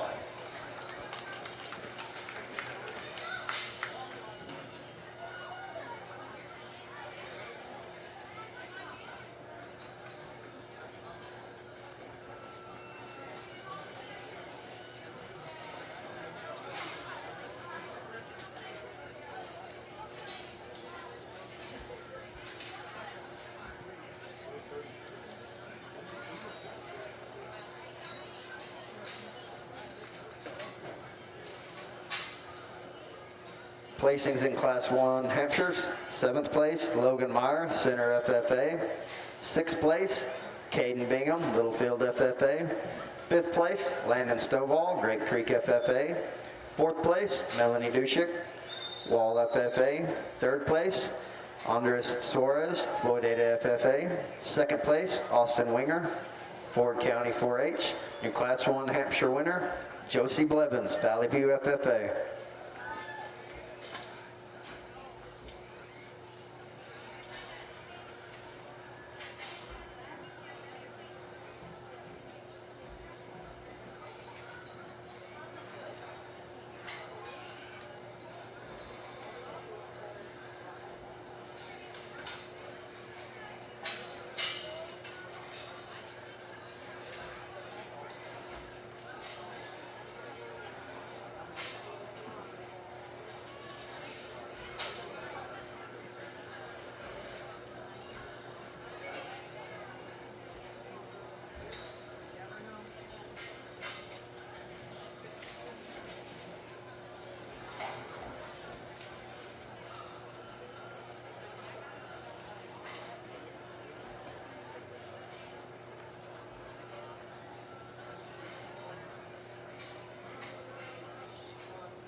attention exhibitors. We need your Class 1 land race. Bring them to the holding pen. Class 1 land race. Bring them to the holding pen.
The second class of belted hogs here, the narrow belted we're starting the class with is one, again, I think ties a lot of good things together in a three-dimensional kind of look. Some more genuine muscle down her top and out through her hip, maintains really good squareness of hock, big enough footed, heavy enough bone. She's not the tallest shouldered one, but again, a good stout kind of a skull, but looks like a Hampshire sow. Enough length of front, length of body, levelness of design. I'd like to elevate her up front there just a nickel, but that one there ties as many good things together without messing anything up as we got in this particular class. The second one here was a difficult one to evaluate. Didn't want to drive as well. She's stop and go 100%, but she's a bigger scaled one that to me didn't look quite as genuine in her shape and not quite as genuine in her bone work as what we had in our class winner. She is a little bigger frame kind of a hog. Looks like she's got some fleshability. She's got some rib cage. She's got a good amount of center body. Again, a real good set of rear wheels for what we had to use in this particular class. I think a nice kind of a Hampshire gilt. One coming out next, again, just wants to narrow up just a bit. I liked this when it first came in the ring, big scaled, extended, feminine up through its front end. Just disappears a little bit as far as overall width coming at you and going away. She is a neat one from the side that I do like a lot of things about her from that aspect. Good looking from the side and takes a good long kind of stride. I'd like to make her a little heavier structured, square her up just a little bit underneath. One coming out next from the side, I like this one about as good as any of them. Got a real neat front end in her. She's got some shape down her top and good muscle volume behind. This one here by far would be the most narrow-chested and in at her knee, more than anything we've had to this point in this particular class, but still another nicely built one that travels really well on the go. Compensate her with a board that's got some more openness to his rib cage and chest floor. You'd probably be just fine, look really good coming out here next year. Let's give a nice round of applause once again for your belted exhibitors in Class 2.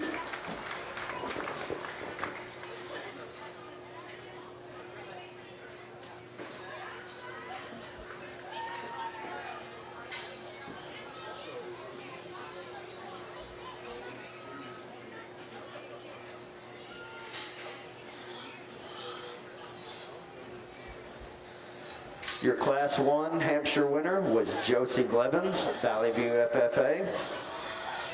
Second place in that class was Austin Winger, Ford County 4-H.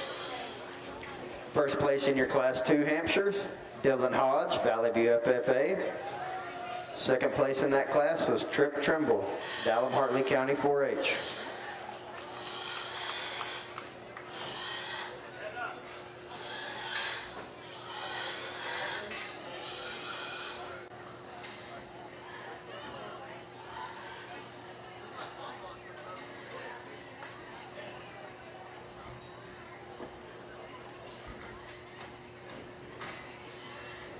Well, Mike got to see these come in class the same as I did, and he's in complete agreement on the two that we kind of land on. We went in and got our first and seconds out here to go ahead and pick our champion in reserve.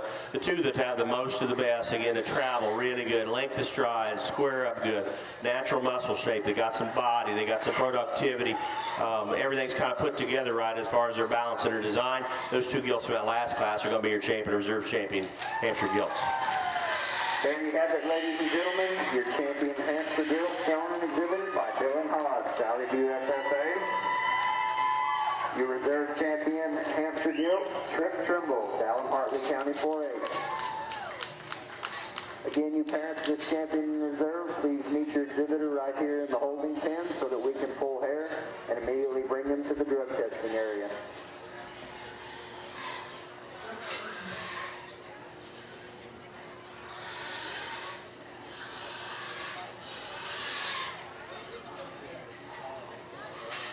Second call, Class 1 land race. Bring them to the holding pen. Class 1 land race. Bring them to the holding pen.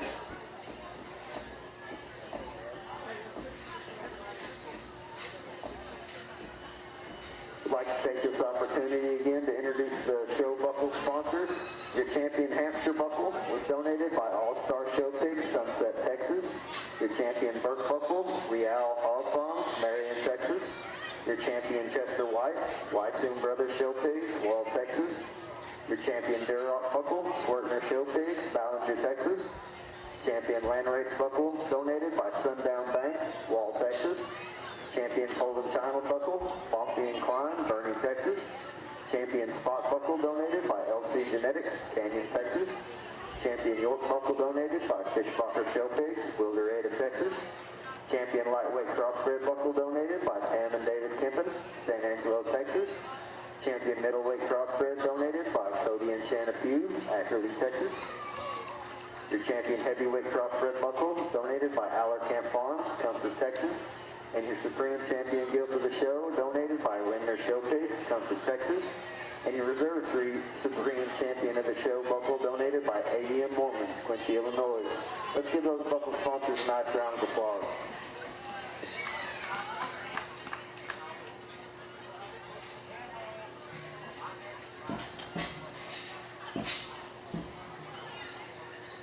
Placings in your Class 2 Hampshires. 7th place, Adelaide Jones, Lockney FFA.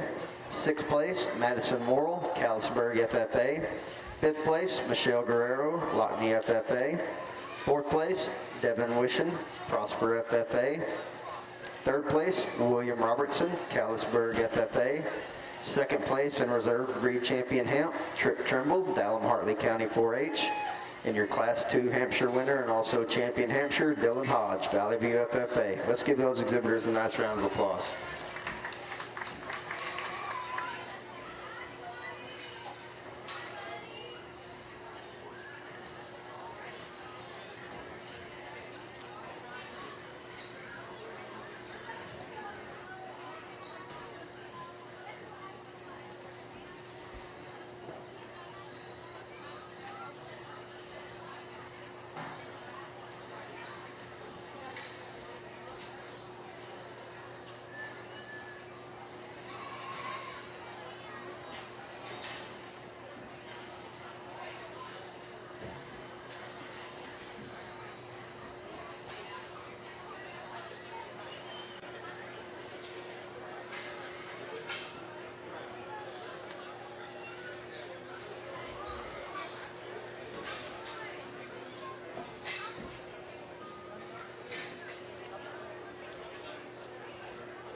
Attention exhibitors, we need your Class 1 Poland Chinas. Bring them to the holding pen.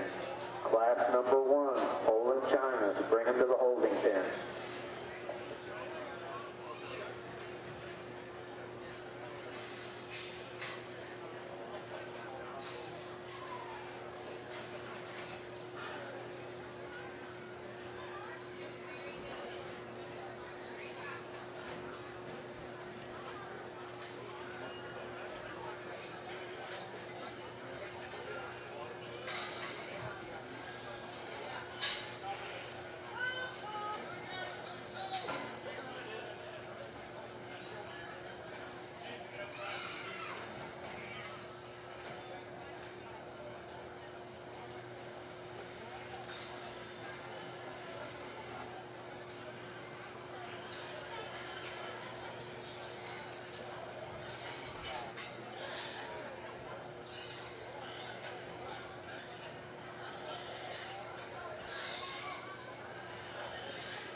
just the one class of land race, so this will be your champion and reserve land race. That's why Mike and I conferred on that top end. This is your champion drive, and he saw him the same way I did, and the young man that wins this deal, and he wins it very handily. He just kind of wins this breed for fun, and this one here has bones and feet that match everything in the massiveness we see up high quite a bit better than anything else in the class.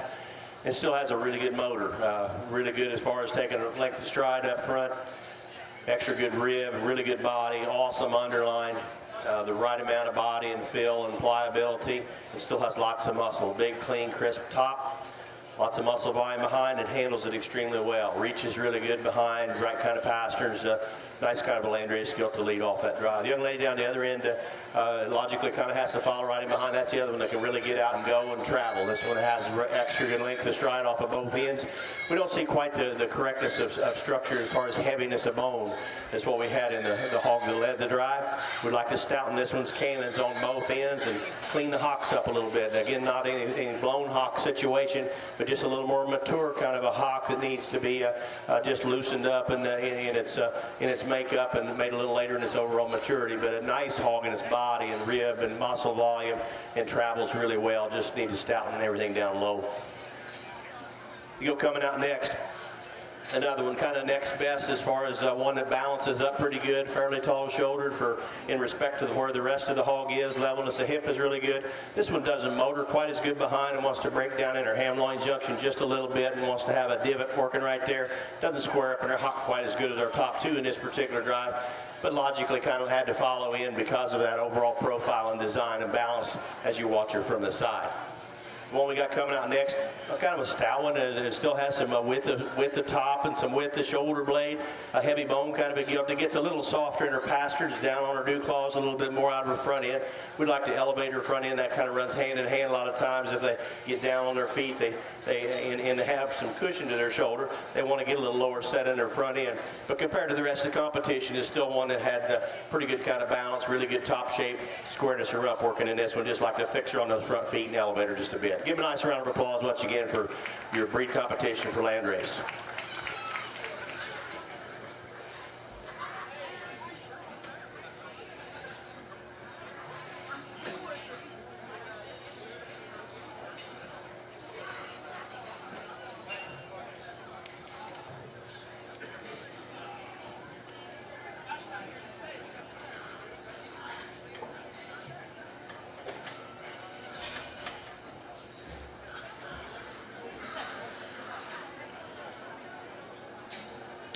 Placings in your Class 1 land race.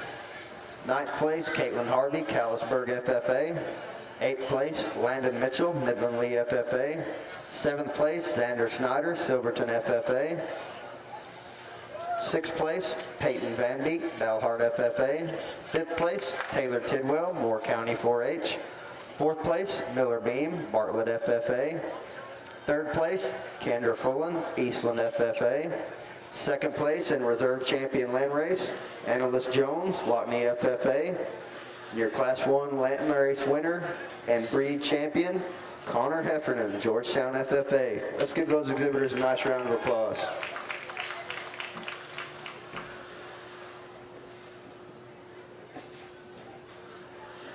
Attention exhibitors, Class 2, Poland, China, bring them to the holding pen. Class number 2, Poland, China, bring them to the holding pen.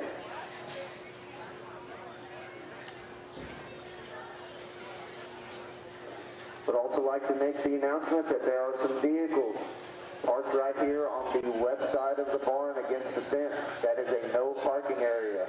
If you are parked in this no parking area on the west side of the barn, move your vehicles immediately.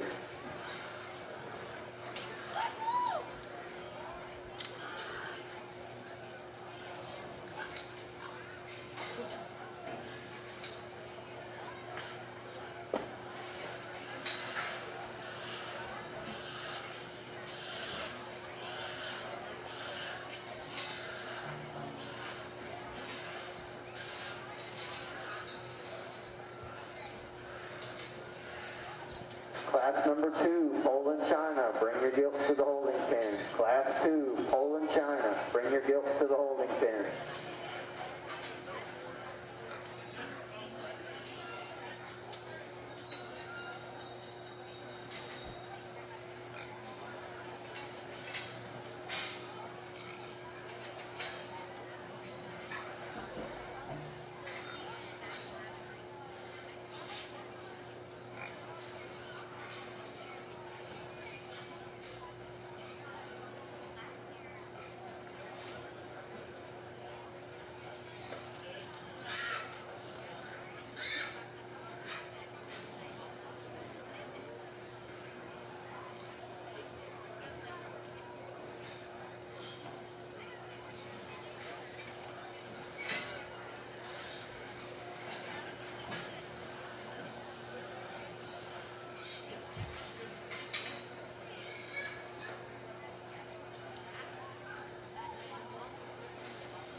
Nice class of Poland's. The young lady that wins the drive over here, the little paler colored one here, is a really stout one. That one there has got a lot of natural stuff. This one here has got a big top and quite a bit of muscle volume behind. A little heavier structured hog, a little bolder ribbed hog. There's just a few more extras in this thing in this one that just doesn't have any real problems to deal with. To change her, maybe change the way she sets on her hoof wall behind just a little bit and relax that pastern a little. It's a little bit of a Poland characteristic to want to knuckle that pastern a little bit and not relax them quite as good. But that's a really nice gilt. I think she's very, very good. Young lady does a nice job with her. The second place one in this class rolls better off of both ends than our third place individual. Compared to our class winner, there's not as much stuff. There's just not as much muscle down his top, not as bold from stifle to stifle, not as heavy structured. But compared to the third place one, is one that to me reaches better off of both ends and particularly gets out better out of her hind leg than what our third place individual does. She's not quite as level in her design as our third place individual, but she is one I feel takes a longer, more flexible, more comfortable kind of a stride. I just didn't feel like she had the extras we had in that class winner as far as that boldness and muscle. When we got in third, I like the profile and design of this one better than our second place individual, and this one just wanted to wear down just a little bit more the longer we were in here. Takes a little bit shorter kind of a stride, and as you watch this one, particularly from this angle right here, wants to plant on the outside of that hoof wall a little bit and roll those hind feet just a little, square that one up a little and make it a little more comfortable, kind of a motor going directly away. We might run that one in second. That's three nice Poland gilts at the top end of the drive. One we got in fourth here is a little more compact kind of an individual, a bold, stout, wide, boxy one. Just maybe a little smaller and quicker in their maturity, a little punchier in its crest. But compare this one to the competition down the line. Has a much bigger, stouter hind leg, plants a more comfortable rear foot, and really gets out there, takes a long motor kind of a stride off that back leg, reaches back really good, and comes forward the way it needs to. I just like to make it a little bigger kind of a package. What we got coming out next is one that just a neat looking hog. Young man does a nice job by presenting that one. This one here just doesn't have quite enough to it. It just got out horsed a little bit, a little lighter structured, a little more in at its knee, a little tighter rear pastern, but a very fresh, youthful looking, youthful appearing kind of a gilt that's good in their overall profile and design. Let's give them a nice round of applause once again to your Poland exhibitors.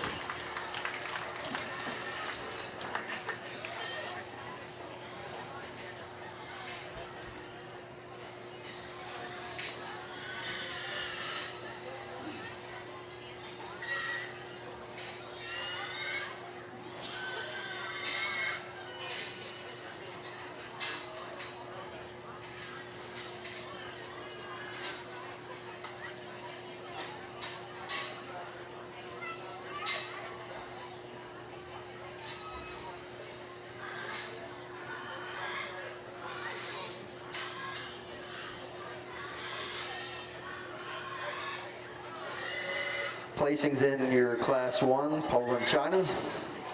11th place, Zach McWright, Braun FFA. 10th place, Caitlin Harvey, Callisburg FFA. 9th place, Gemma Bates, Hamilton FFA. 8th place, Riley Sanders Langford, Parker County 4-H. 7th place, Brendan Miller, Silverton FFA. 6th place, William Landers, Reynolds County 4-H. 5th place, Rylan Bingham, Littlefield FFA. 4th place, Laramie Sanders, Williamson County 4-H. 3rd place, Tristan Trout, Fort Elliott FFA. 2nd place, Bridie Elliott, Miles FFA. Your Class 1 Poland China winner, Ellis Belling, Bryson FFA. Let's give those exhibitors a nice round of applause.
Attention exhibitors, we need your Class 1 spots. Bring them to the holding pen.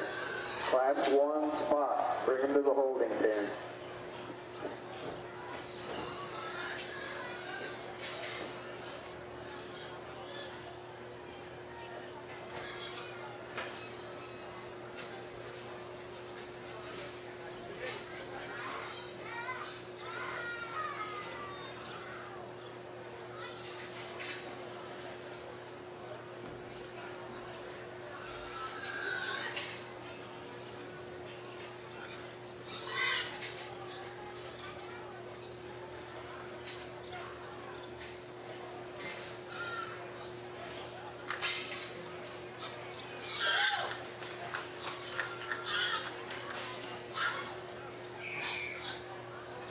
Well, nice second class at Poland Gilts, and Gilta leads off the driver the young lady has. Again, that's the three-dimensional one. That's has a show ring presence, three-dimensional as far as length, depth, and width, the right proportions, the way they need to be. Travel's really good. There's a lot of hog there, and a lot of times the Poland, when you've got a lot of hog and there's a lot of stoutness and there's a lot of muscle, they get tight. But this one gets out there and travels really good. You'd like to see her flex her rear pastern just a little better. And again, I mentioned that's a little bit of a breed trait that comes along with the territory. Maybe square up on her rear foot there, on the right rear foot just a little bit. But that was a nice hog. That one ties a bunch of good things together. Right frame size, right length of the body. Looks productive. Looks like she's got product, a really nice kind of a gilt. The second place one is one that not quite as smooth and bold and stout as the gilt we started the class with, but compared to the rest of the competition, is still as tall her shoulder she is at her hip. She's longer bodied than our class winner. She is one that just gets just a little more tubular in the center of her body, doesn't have quite that extra boxy squareness of center. She doesn't go away from us with quite as big or a stout a rear leg and have quite as much boldness and muscle going directly away, but compared to the rest of the competition, she smooths out a little better everywhere and has a little more mobility. Again, we got coming on next. Simply just gets too tight off of both ends. She wants to kind of swivel out of the top of her skeleton a little bit. She pinches a little harder in her ham-loin junction and wrinkles in her top line there a little bit. She also, again, needs to have that little more flexibility of pastern behind. A nice-looking hog standing still there from the side, but she just needs to simply go a little more comfortably off of both ends, particularly behind. The one we got coming out next just gets a little more bland by comparison. Just not quite as genuine in her overall shape, not quite as genuine in her overall skeletal makeup, but she is a smooth built one. I mean, she's one that's just got a little excess cover, but it kind of covers everything up the center of her body. She's a little shelf here along her loin edge. I'd like to trim her up there a bit, but compared to what we had to use in here, she has a good boxy center. She's got some production, and she still could get out there and move pretty free and easy. Let's give a nice round of applause for your second class of Poland exhibitors.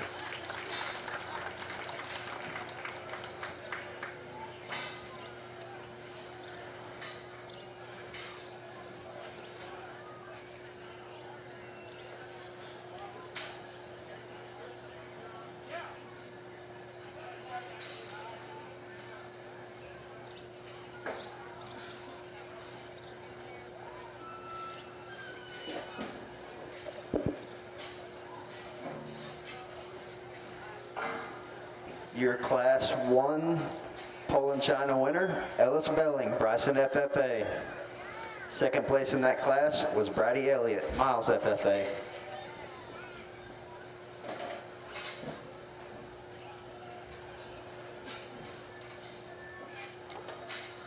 Your Class 2 winner, Cayman Ivans, Sunray FFA. Second place in that class was Brinley Leffery, Lockney FFA.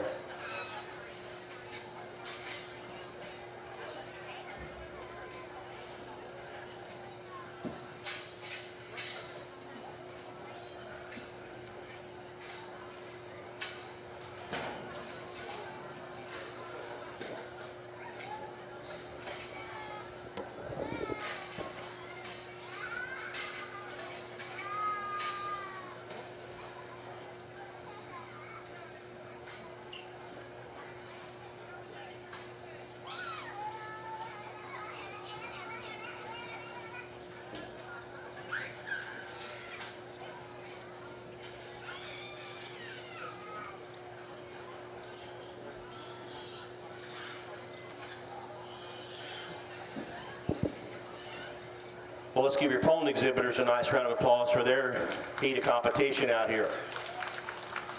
Nice set of hogs, just a couple classes, not a lot of hogs, but some nice ones to come out here for your champion drive. And again, you never know what's coming out each time, but we've got some nice hogs out here in these 4 individuals. Our 2 class winners, you study those, they're made a lot alike. They're built a bunch the same. They got a boxy square center in them. They're big enough in their kind. They're long enough in their body, but not excessive to where they get themselves out of balance or start getting off behind their blades or in their hem-loin junction. They hold all that together. They've got lots of muscle. But it's put in them right because they're still out here wheeling free and easy, just kind of like you'd like to see. We like them both really well. The one that kind of ties everything together, just a little smoother out of the shoulder blade with just a little more feminine kind of a look. Your second class winner is your champion. Your first class winner is your reserve. Let's give a nice round of applause. There you have it, ladies and gentlemen. Your champion shown and exhibited by Cayman Islands, Sunray FFA. And your reserve champion, shown and exhibited by Ellis Belling, Bryson FFA. Let's give those exhibitors a nice round of applause.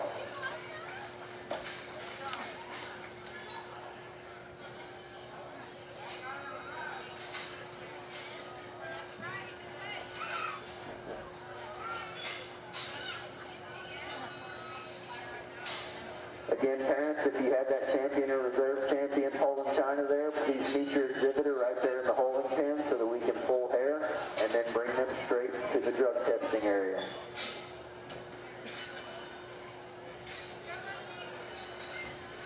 Second call, class 1, spots, bring them to the holding pen. Second call, class 1, spots, bring them to the holding pen.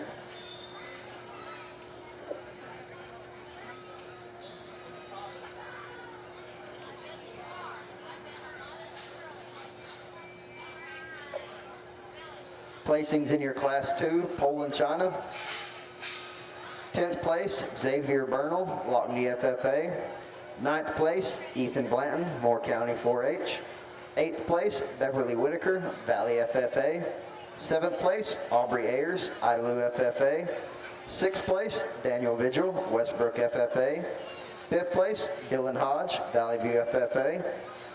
4th place, Delana Mayfield, Andrews County 4-H. 3rd place, Nicole Blankenship, Eastland FFA. 2nd place, Brinley Leffervy, Lockney FFA. Your Class 2 Poland China winner, Cayman Islands, Sunray FFA. Let's give those exhibitors a nice round of applause.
Attention exhibitors, we need your class number 2 spots. Bring them to the holding pen.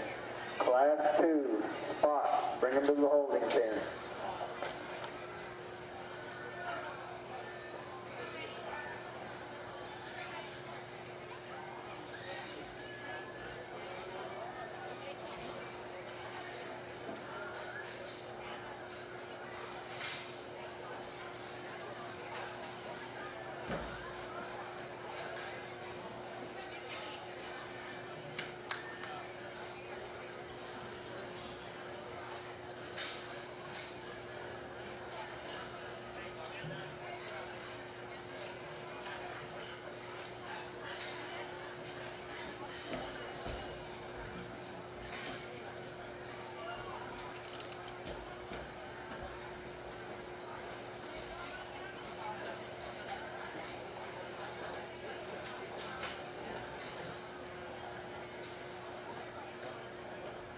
You Gilts exhibitors there in the show ring, you can be excused. Ladies and gentlemen, let's give them a nice round of applause.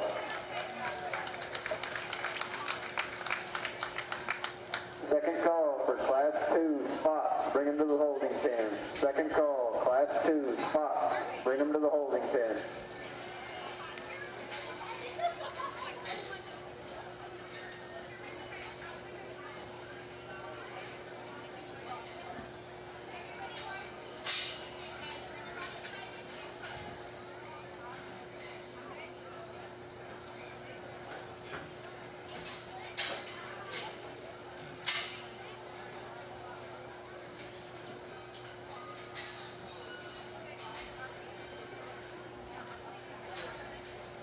I'd like to remind everyone, if you'd like a photo with your Gilt after you show, please go to the photo booth located in the north end of the arena, here by the HUD sign.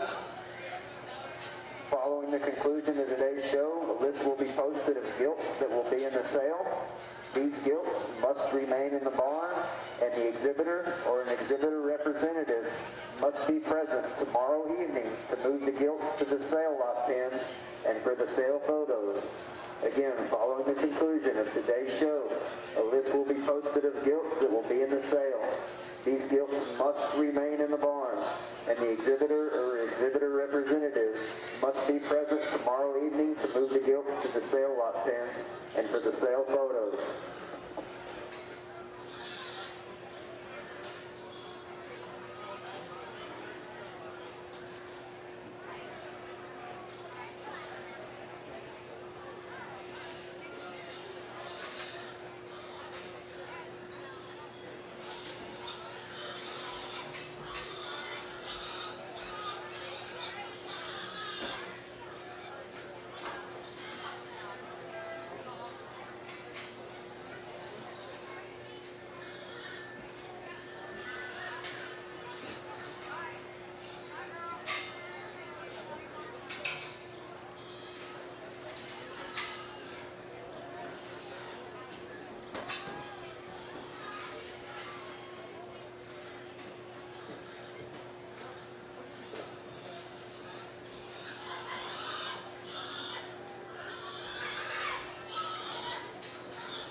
We need class number 3 spots. Bring them to the holding pen. Class 3 spots. Bring them to the holding pen.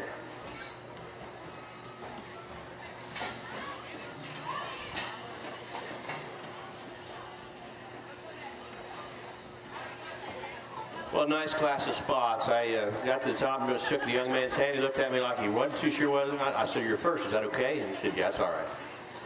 So he did a nice job. He did a good job presenting that project. High-headed level design, good rib, good body, really high quality underline. I think reach is really good behind as far as length of stride. Still wants to knuckle them rear passers just a little bit, but fix that a little dab and make that hog relax instead of knuckle that. But that's a very nice spotted gilt lead off the drive. Really youthful, immature looking gilt that we got in second, and I like this one quite a bit too. And this one over a period of time is just going to get better and better, I believe. Again, high natural head carriage, as tall as her shoulder she is at her hip.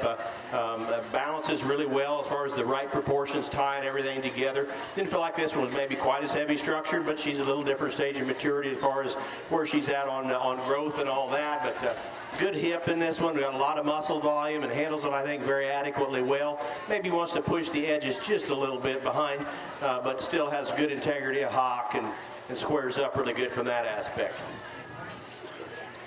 The lighter colored gilt we got coming out third is really, really flexible. This one is maybe a half rib longer than would be deemed ideal for a show ring hog. That makes her want to drop in the center of her top just a little bit. I'd like to strengthen that aspect about her. She wants to rock back in her rump just a little bit more. I'd like to strengthen that top line just a little and box her up just a little bit in the center of her body, but she's really, really mobile. She gets out there and travels really free and easy. Her bones from the body line down are not as big and stout to match everything we see up high like we had in our top two, but three really nice gilts. One coming out here next is I told a young lady I'm really sorry that one driving that way for her. I know that's frustrating when they get out there in the squall all the time, but that's a good three-dimensional hog there. It just got kind of ring sour from the time it got in here. But that's a very three-dimensional hog. It's got a big, stout kind of a hind leg, good kind of bone. Didn't feel like that one was maybe quite as immature and feminine, clean-fronted, and didn't have quite the extra trimness up in its crest that we had in those ones just above her, but that's another high-caliber kind of a spotted gilt. What we got coming out next, again, by comparison, didn't feel like this one balanced up on the profile quite as well as what we had up the line in this particular drive. This one here is maybe just a little bit fluffy by comparison to what we had to use in the drive. She just got a little more excess fat cover up over her shoulder blade along her loin edge. Peel just a little bit of that off of her. I think she'd be a better female. She's built pretty good. She's got rib and she's got body and she's got a relatively good amount of bone and travels relatively well. You might want to change her the way she hits the ground behind just a little. She just needs to be trimmed up a little bit up to her front end and on top side of her skeleton. Let's give a nice round of applause for your spotted breeders.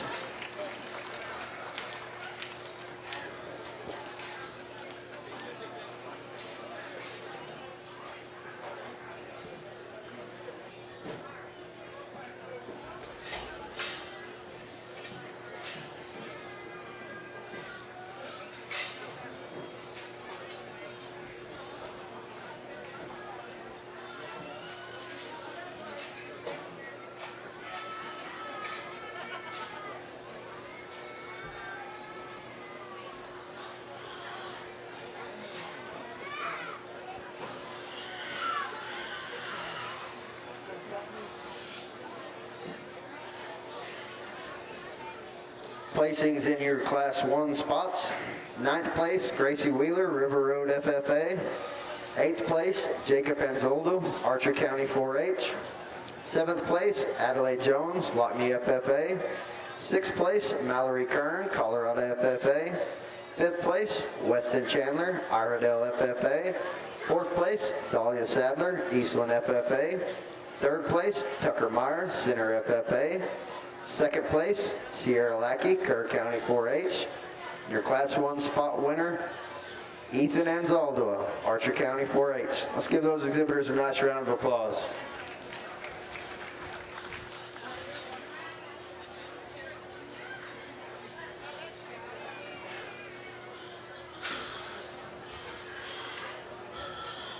You exhibitors in the show ring, you can be excused. Ladies and gentlemen, let's give them a nice round of applause.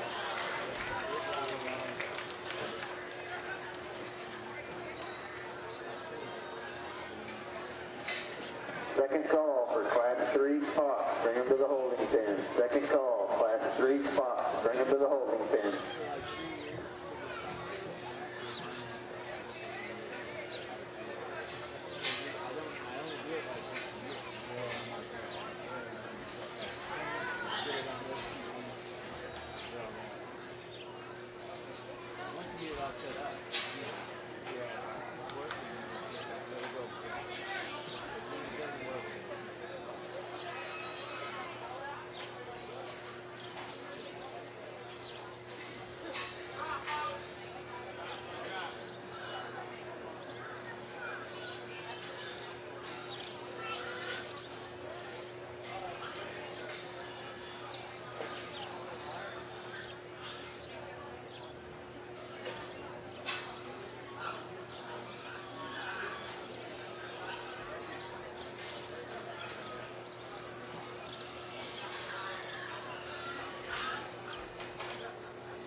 Attention exhibitors, we need your class 4 spots. Bring them to the holding pen. Class number 4 spots. Bring them to the holding pen.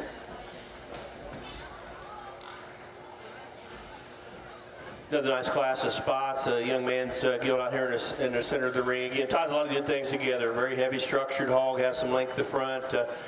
Tall-shouldered, kind of a pig that has some squareness of ribs, some squareness of body, extremely high quality underline, blends good in her hamline junction, good behind her blades, opens up with a really good kind of a chest floor, stout kind of a skull, but still has some femininity look to it. Length of strides were good. There's a ton of hog here, but the hog still is able to motor way more than adequately as far as flexibility goes, and keeps her hock square and true, stays inside of the squareness of her skeleton behind. Nice kind of spotted gilt to lead to drive. Then kind of mix and match what you got here in this next 3-4 in the class, you know, and again, just depending on where your pet peeves are and where your priorities are, this is just another good design kind of a spot gilt. Tall-shouldered, level design, level hip, good kind of bone, just proportionate to the rest of his body, good quality underline, length of front, cleanness of jawline, very good. This one needs to flex its rear passer a little bit better, but still squares up pretty good going directly away. Another nice kind of a gilt in second.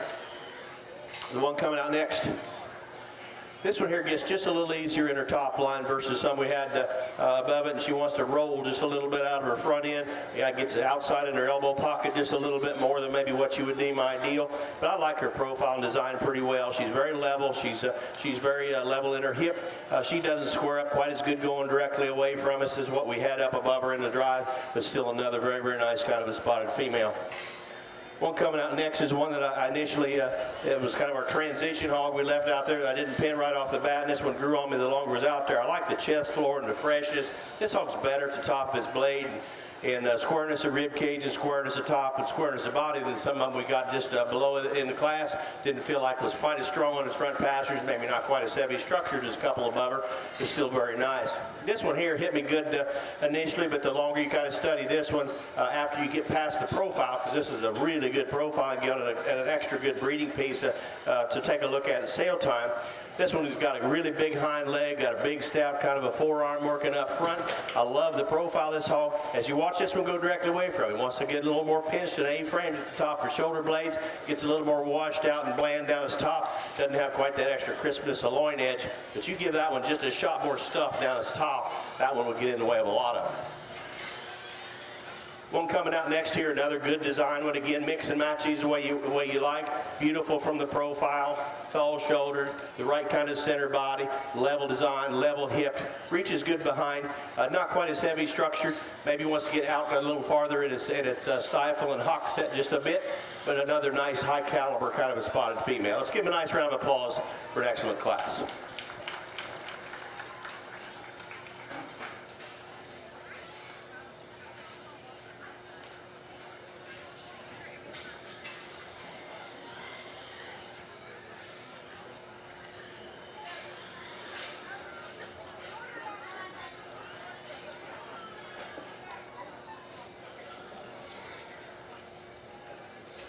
Second call for class 4 spots. Bring them to the holding pen.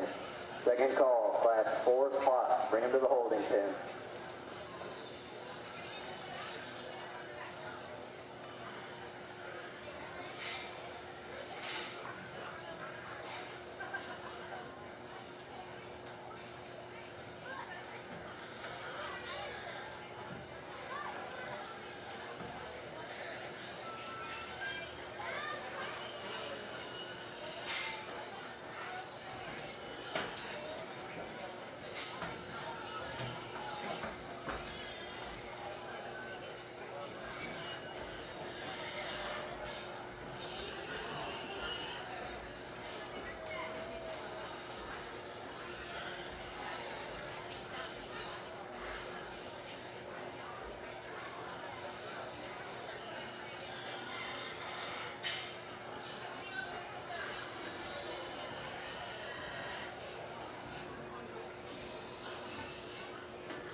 You Gilts exhibitors of the showroom, you can be excused. Ladies and gentlemen, let's give them a nice round of applause.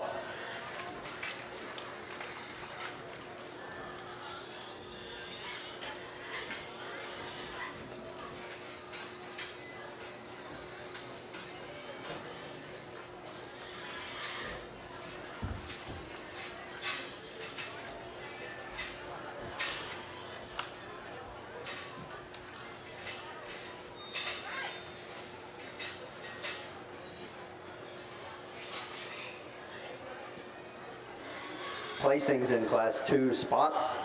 10th place, Aspen Miller, Silverton FFA.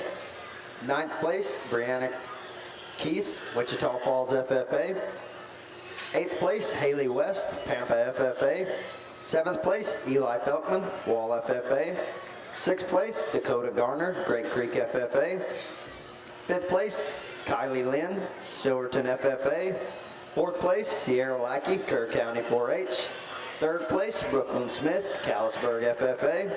2nd place, Rylan Rogers, Baird FFA. And your Class 2 spot winner, Ty Gerngross, Wall FFA. Let's give those exhibitors a nice round of applause.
Attention exhibitors, we are missing Ashlyn Phillips, Hemphill County 4-H. Your spot is in this class.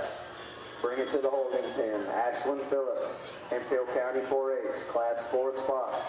Bring your gilt to the holding pen.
Another nice class of spotted females here. The one we started the class with here, the one that's got the more white on her than some of them here, it squares up better behind going away than what our second place individual does. The balance is up better with just more stuff, more rib, more bone, more body, more muscle than what our third place hog does, so it logically kind of has to surface to the top there for me. Young man does a nice job presenting that hog. Good inherent natural head carriage, great big forearm working in it, heavy bone, big-footed kind of a hog, good chest floor. Still looks like a spotted sow. Doesn't look too burly. I like the boxiness and squareness of center without being a short, little dumpy hog. This hog's got a lot of body to it and got a lot of muscle to it, and squares up better off its hind leg again than our second place individual does. The second place hog, not quite as heavy structure, not quite as square from its stifle on down to the hock to the ground behind. Wants to roll just a little bit. But this one here there's a lot of hog there too. There's again rib cage is really good, excellent as far as the amount of muscle volume down its top. A lot of body volume working there also. Just square that one up a little behind, give it a little stouter kind of a forearm and a little stouter kind of a front leg, and you might like that one maybe better than what we used to win that class. Young lady coming out next was kind of our transition hog. I moved on up there a little ways. That one just kind of kept growing on me out here. One that's, again, tall-shouldered, level-made, really good kind of muscle shape behind. A little sharper at the top for blades in her crest and chine area. Maybe doesn't want to flex her rear pasterns quite as good, but another nice high-quality kind of a spotted female. The one coming out next is, again, by comparison, just a little harder and harsher through the center portion of her body. There's a lot of real natural muscle in this hog. This one just needs a little bit more extra flesh. Good design, good profile, neat fronted, level design, reaches really good for the amount of muscle volume this hog's got. This one here just gets a little harsher through the center of its body. Like to give it just a little more natural fleshing ability. The one coming out next, again, by comparison, is one that's a little softer and soggier center, but also a little more plain in its overall muscle shape. Good design, good profile, good chest floor, good boxiness of center, just not as much natural muscle dimension as what we had in our one just previous to it in the drive. The young man does a nice job presenting this hog here. It's another one here that wants to get in at her knee just a little bit, doesn't square up quite as good coming at you, and wants to pinch and wrinkle in her ham-loin junction just a little bit more. But again, nice profile, nice design, still gets out there and reaches. This spot show's been very deep in its quality within its classes. Let's give him a nice round of applause if you would.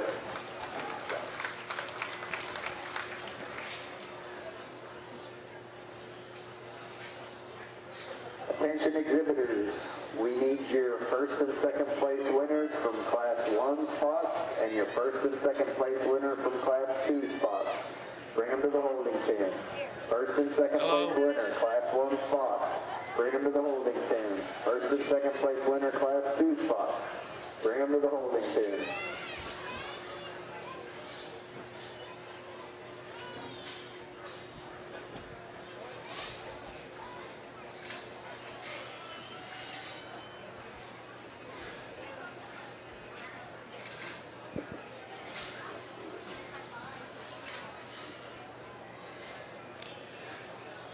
Placings in your Class 3 spots. 10th place, Abby McWhorter, Coryell County 4-H. 9th place, Emma Hollis, Potter County 4-H. 8th place, Trenton Smith, Robert Lee FFA. 7th place, Cassidy Doughty, Valley View FFA. 6th place, Cooper Turner, Hamilton County 4-H. 5th place, Letty Leach, Albany FFA. 4th place, Caitlin Sink, Bowie Austin FFA.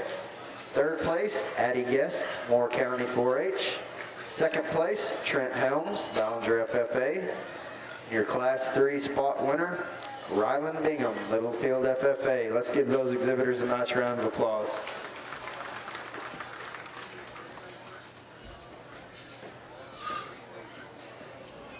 You give the exhibitors there in the show ring, you can be excused. Ladies and gentlemen, let's give them a nice round of applause.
Attention exhibitors, we need your Class 1 Yorkshire, bring them to the holding pen. Class number 1 Yorkshire, bring them to the holding pen.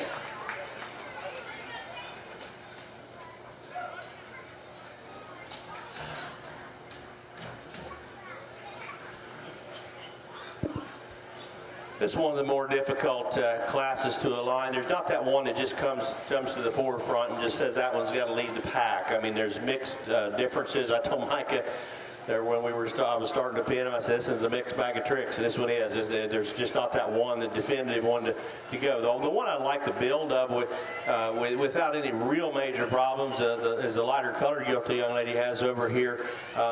This is one that's marginal in chest width. This is one that gets a hair flat, but that one bred to the right spotted boar could do a damn good job. This is a tall-fronted, long-fronted, relatively heavy structured hog with good pasterns. Reach and range of motion is really good. Now, if she goes home and melts and gets flatter, not going to be much there. If she goes ahead and expands, which she could, the way she's building, because she's a big, late maturing looking hog, she could be a really good spotted sow. She's one that you probably want to just kind of watch her at sale time and see what you can maybe get done with that one. She's very interesting. She offers a lot more positive things without as many problems than our second place individual. The outlier of the group is this one in second. That's a really heavy bone, really wide chested, really good ribbed hog that has a lot of body. Starting to get a little fat pocket back in that rear flank area, and I just really have to change this hog's hocks behind. Not a bow-legged hog by any means, but a little more mature in its hock. Sets him just a little wide behind. In the deal underneath, we need to change that about him. Just gets a little bit burlier than what you would call ideal. The spotted gilt coming out in third here. If we can make this hog heavier bone, that's a real problem-free hog that's very three-dimensional. Really good rib and body. Good refinement of underline, just simply not enough bone, particularly a smaller front-legged hog than what we had in the ones up above it in this particular class, but still offers a lot of good with no major problems to deal with. Our transition hog that we left out here the whole time is one that just not quite as fresh and youthful in his appearance, but really good in his build. This one here is built nice as far as elevation up front, levelness at top, levelness at hip. I think reaches more than adequately as far as how it kind of gets out there and goes. Maybe want to elevate that one to point the shoulder just a nickel, but that's another nice built spotted sow. What coming out next begins just a little bit shallower ribbed and a little shallower flanks, a little lighter skeleton. A long-bodied hog that has real muscle shape down its top and out through its hip. Just need to stouten the features of this particular hog, particularly through the center portion of its body and bone work down low. Well, down here, down the line here, the next one that we've got coming out here, another nice kind of a spotted gilt that gets a little rounder out of her hip. She gets a little bit steeper as she goes. She doesn't give us quite as much true dimension of muscle going directly away. Still another nicely built kind of a spotted gilt. Let's give a nice round of applause once again for a good class.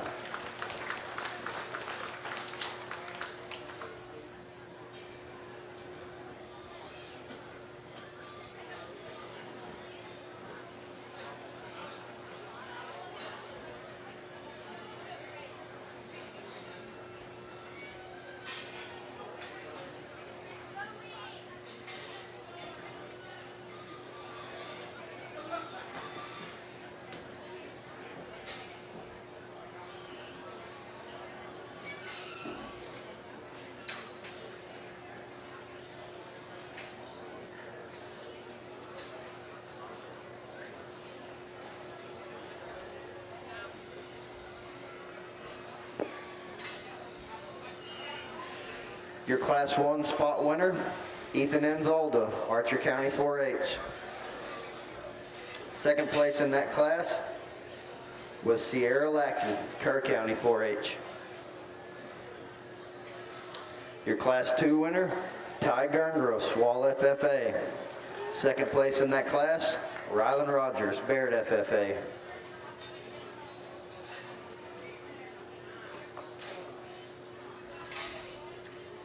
Your Class 3 spot winner, Rylan Bingham, Littlefield FFA.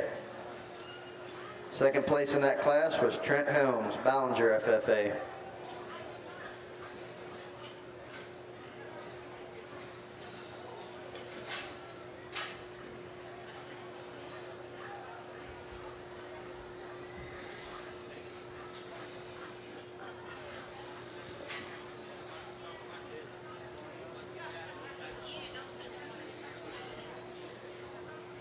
Your Class 4 winner, Peyton Walker, Snyder FFA.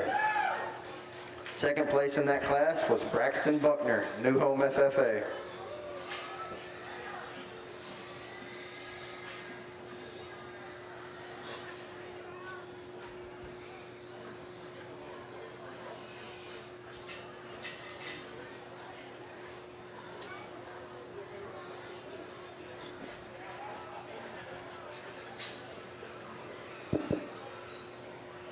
Well, let's give your spot exhibitors a nice round of applause. This has been a fun breed. Been a good breed.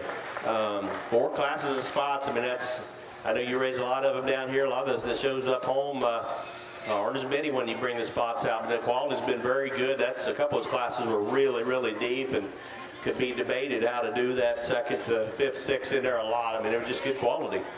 Kind of study them out here, and then Mike watched them all come out. He likes all of them the same way I do, and the strengths that they've got and the weaknesses, and change the pasterns here, or change this, that, or the other.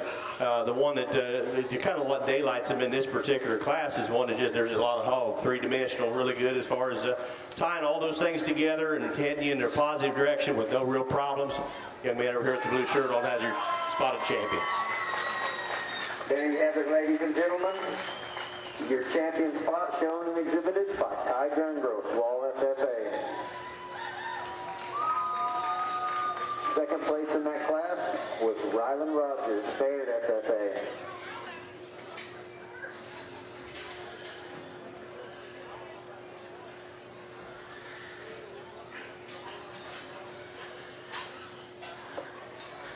Again, parents, if you have the champion or reserve champion, please meet your exhibitor here in the holding pen by the announcer stand so we can pull hair and then immediately go to the drug testing area.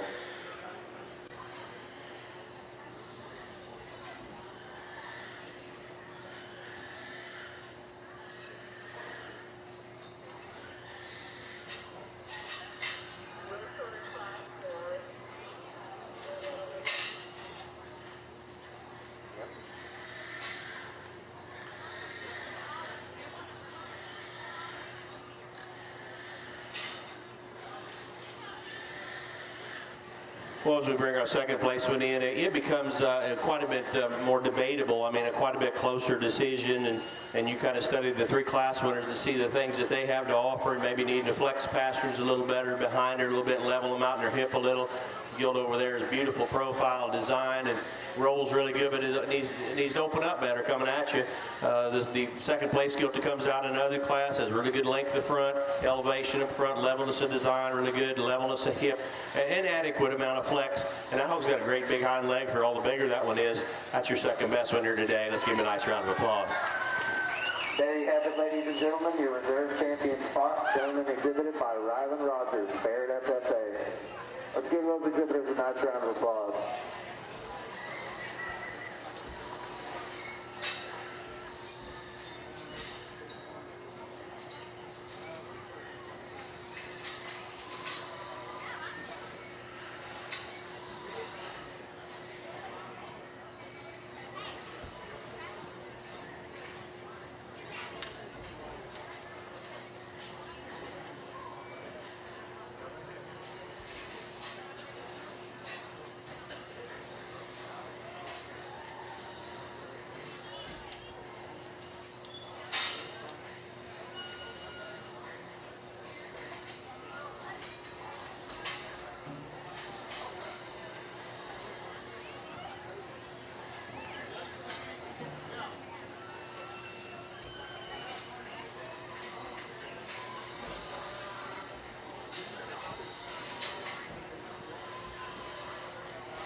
Placings in your Class 4 spots.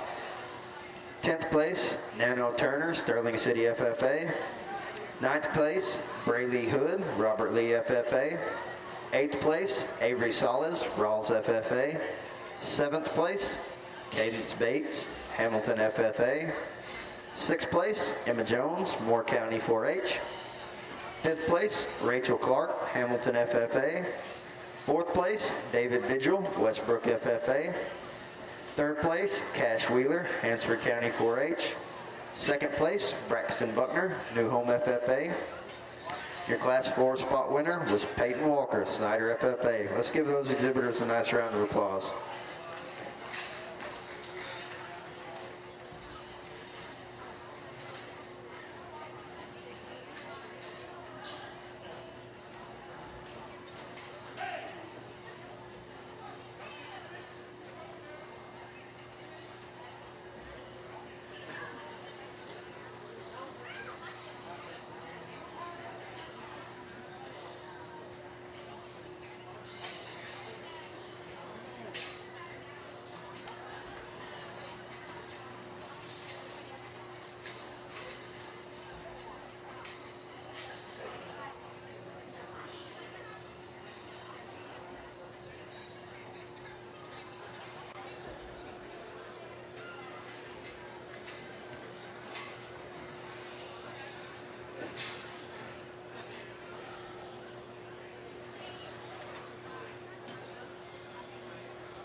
Attention exhibitors, Class 2, York, bring them to the holding pen.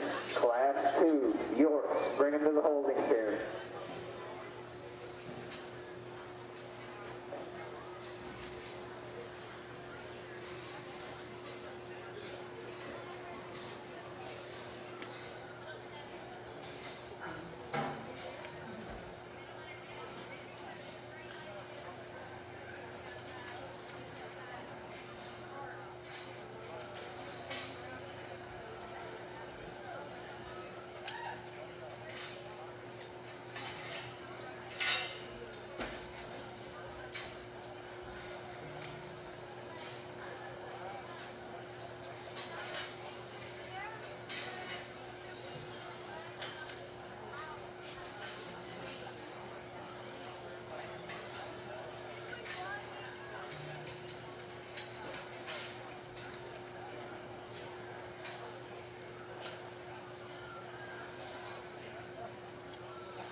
Second call, Class 2 Yorkshires, bring them to the holding pen. Class 2 Yorkshires, bring them to the holding pen.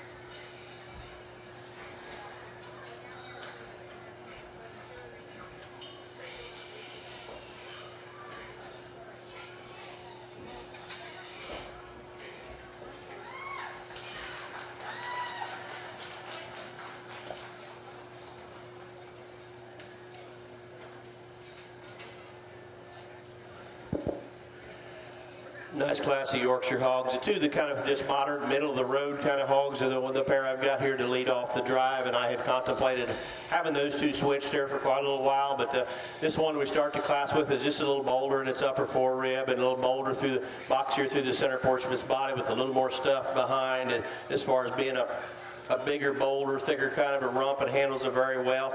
Adequate kind of bone for where we're at on the stage of maturity here. And we're looking at hogs that aren't very old yet. They're like 1st August or 1st September, so they kind of fit that freshness pattern kind of where they need to. The second place gilt is one very similar to this one we started the class with. And again, I contemplated running this one, but as you watch her go directly away from me, she's not quite as bold and brisk right along her loin edge as far as that extra crispness of shape, but she's really good as far as profile and design. Bones match everything up above. Profile's really good, balances and gives you a nice shot from the side, nice shot coming and going, a good kind of gilt. Gilt coming out next. Gilt here is a very high-performing gilt. She's big frame, she's long-bodied, she's probably a couple ribs longer than what would deem perfect for a show ring here right now. It kind of throws her balance off just a little bit. She's a little flatter in her shoulder and rib. That caves her chest floor in just a little bit, but she's a big, broody kind of a gilt that's got a tremendous underline. Looks like productivity is really good, and still got quite a bit of shape down her top and out through her hip. A nice kind of a gilt from three of those aspects. The next two actually are very good as far as market characteristics. They look like show hogs. They really got top shape, really got muscle volume behind. They got a really neat, stout kind of a head. They got the heaviness of bone. They're a little tighter in their structure as far as being just a little tighter in their spine, just a little tighter out of their front end. This hog here gets into its knee and wants to splay out front just a little bit. This one has, if we were in a market hog show, that'd be your class winner because that one there really has shape, really has stuff. Just a little harder, harsher in the center portion of its body. But that one will be a fun one at sale time to see what people want to do with that one. Kind of the same story here, just a notch less of everything. About the same up front as the gilt we had just above it in the drive. Another one, tremendously huge top. Got lots of muscle volume behind. Wants to pitch just a little harder in the center of its body. But still, really another nice kind of a hog that's got a tremendous amount of muscle volume. Gilt coming out next. Looks like a productive kind of a Yorkshire gilt. She's wanting to short stride it just a little bit on both ends. Gets a little more peaked in her bone work, particularly up front there. We'd like to stouten that hog's bone from the body line down to stouten her up and make everything match that we see up above. Let's give Yorkshire exhibitors a nice round of applause if you would.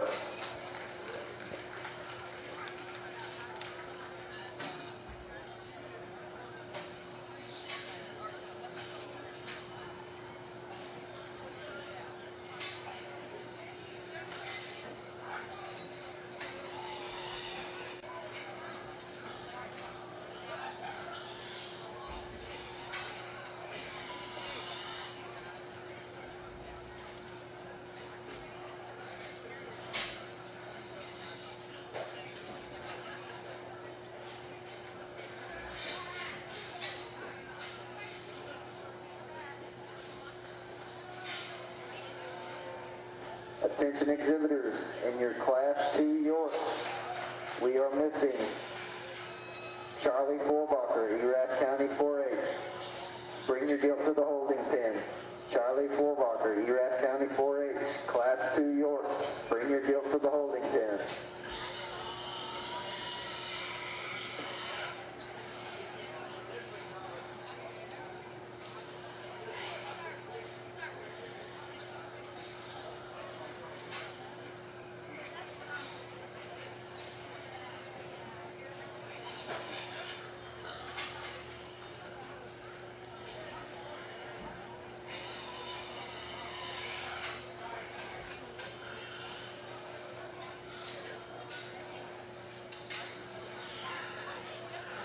Placings in Class 1 Yorks. 10th place, Larissa Hampton, Gorman FFA. 9th place, Jesslyn Jackson, Williamson County 4-H. 8th place, Laramie Sanders, Williamson County 4-H. 7th place, Cooper Jones, Collin County 4-H. 6th place, Bowden Janik, Prosper FFA. 5th place, Jordan Trulin, Silverton FFA. 4th place, Xander Snyder, Silverton FFA. 3rd place, Jaylee Madrano, Dumas FFA. 2nd place, Lath Leach, Albany FFA. And Class 1 Yorkshire winner, Caden Bingham, Littlefield FFA. Let's give them a nice round of applause.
Attention exhibitors, we need your Class 3 Yorks. Bring them to the holding pen. Class 3 Yorks. Bring them to the holding pen.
like to remind everyone that if you would like a photo taken with your gilt, they can be taken in the photo area located on the north end of the barn here by the HEB sign. Following the conclusion of today's show, a list will be posted of gilts that will be in the sale.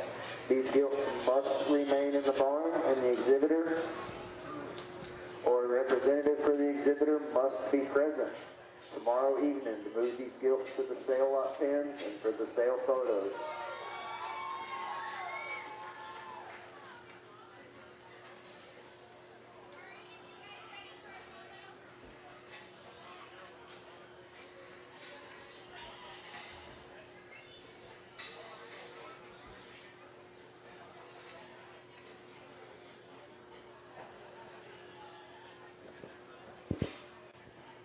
Another good class, Yorkshire Gilts. They get very challenging here at the top end of the drive to just get that definitive one there.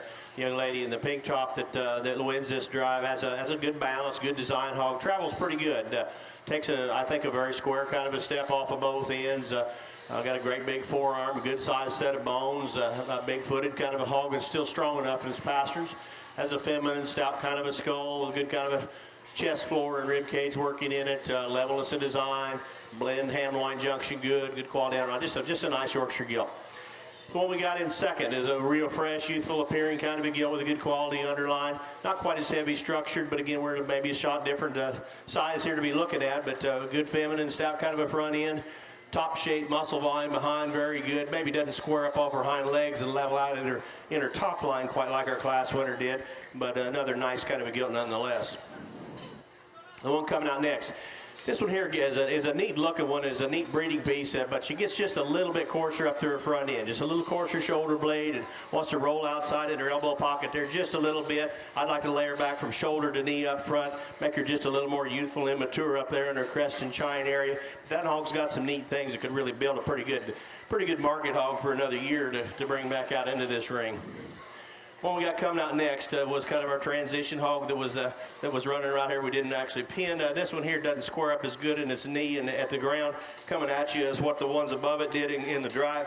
But this one here is better as far as being laid back in its shoulder, laid back in its knee and front foot than the one we got next in the drive. I'd like to change this hog behind just a little bit as it goes. Wants to round out her hip just a little. That's a big stout hog though. There's a lot of good there. Just compensated with your bore. Another one here that should be popular at sale time that has some really interesting breeding pieces. And if we could change this hog's front end, I'd like that one a couple, 3 places higher. Tall fronted, attractive, stout, has really good shape. This one here is a little too straight shouldered, a little too straight in its knee and front foot. Just want to lay that one back and make it totally more comfortable, give it a shot more curvature to the center of its shoulder blade and rib cage, but rest of that hog's really, really neat in a lot of ways. Let's give a nice round of applause there for Yorkshire exhibitors.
Placings in your Class 2 Yorkshire. 9th place, Macy Patton, Andrews County 4-H. 8th place, Jaden Bagwell, Valley FFA. 7th place, Nicole Blankenship, Eastland FFA. 6th place, Madeline Stapp, Albany FFA. 5th place, Jaden Gomez, Water Valley FFA. 4th place, Taylor Cavender, Prosper FFA. 3rd place, Larissa Hampton, Gorman FFA.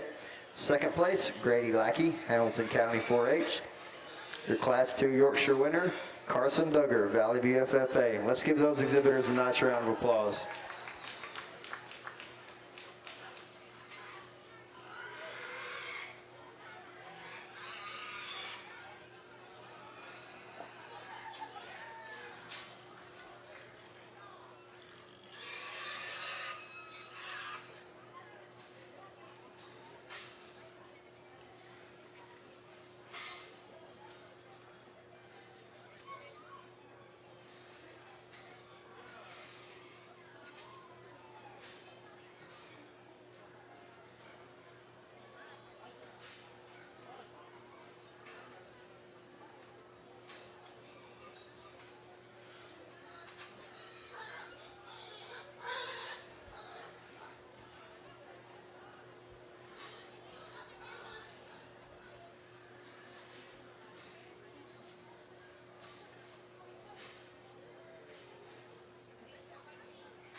Attention exhibitors, we need your 1st and 2nd place winner from Class 1 Yorks. Bring them to the holding pen. Your 1st and 2nd place winners from Class 1 Yorks. Bring them to the holding pen. 1st and 2nd place winners, Class 1 Yorks. Bring them to the holding pen.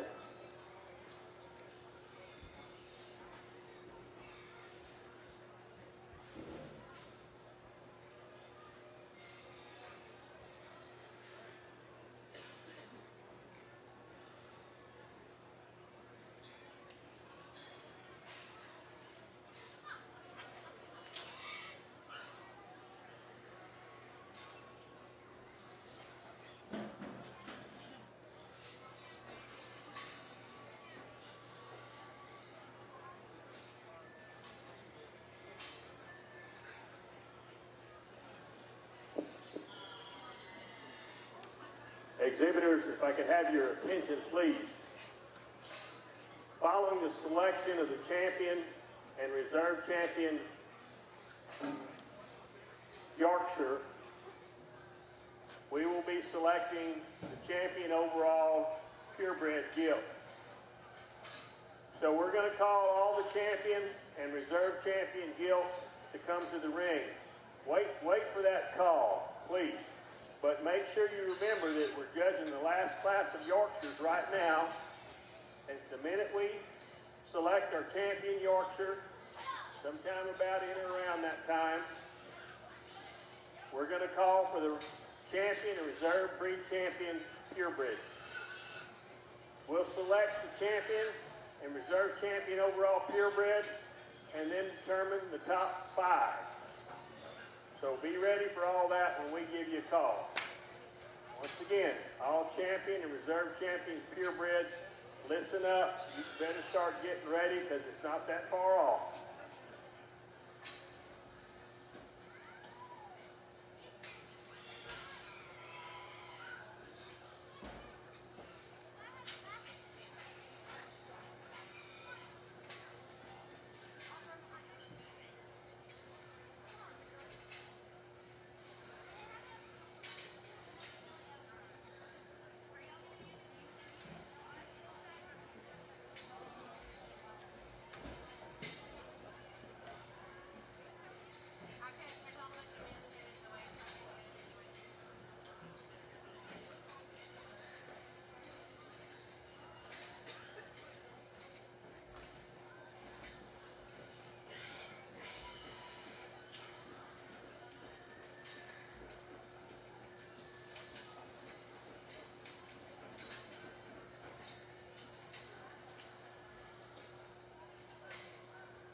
Well, really nice class to end on there before we get our champions put together here in a little bit. I think a really good pair of gilts that we got up there top. Really good, several good ones up top end of the drive, but two really nice gilts that really offer you a lot of positive movement. The gilt we start the class with is one that blends in her top line better, is a little stronger in her spine, and is a little better as far as just overall profile balance and design. She's not quite as heavy structured, but she's being mature in her bone and clean in her joints. She's got a stout, clean kind of a skull. She's got a square, boxy kind of a rib and body. She handles her squareness behind better than what our second place individual does, and as I said, blends in her top line just a little bit better.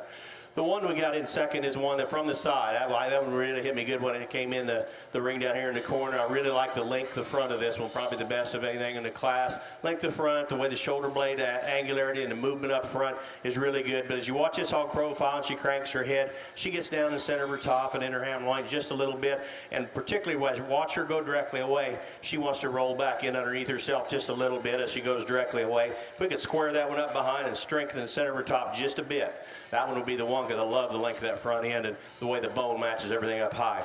A nice big productive kind of a gilt right here that has, again, attractive kind of a skull, really good muscle shape down its top, a lot of muscle volume behind. This one's bones down low don't match everything up high quite as good. She just needs to be heavier structured. She needs to plant a little bit bigger foot on both ends, and she needs to have maybe a little bigger vulva set on her for the size that she is out here today, but still another high caliber kind of a gilt with very, very few problems. Gilt coming out next. Bold style in it right here that just doesn't balance quite as good on the profile. Gets just a little bit crestier up in his China crest area, wanting to roll there just a little bit. Wants to get just a little steeper and rounder out of her hip, but a bold style, productive centered kind of a gilt that looks like she has some productivity to her.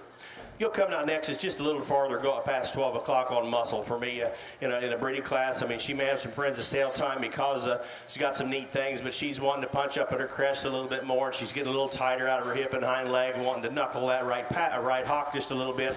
But compared to what we had on down the line, there's a lot of hog there with the chest and got some bone, got a stout, attractive kind of a skull, and got quite a bit of shape and width. Hog coming out next, it just shortens up and gets a little quicker in its maturity. A little shorter, punchier up through its front end, gets a little rounder out of its hip. But again, a very productive one in the center portion of its body. Got quite a bit of rib, got quite a bit of body, quite a bit of muscle. Like to square that one up going directly away. Let's give him a nice round of applause once again as they head back.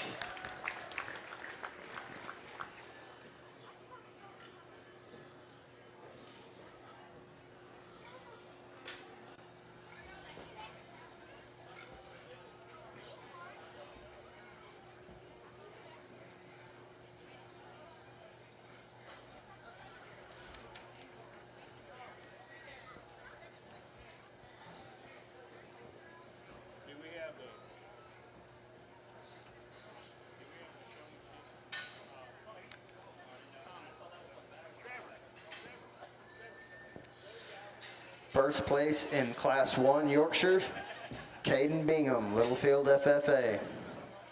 Second place in that class was Lath Leach, Albany FFA.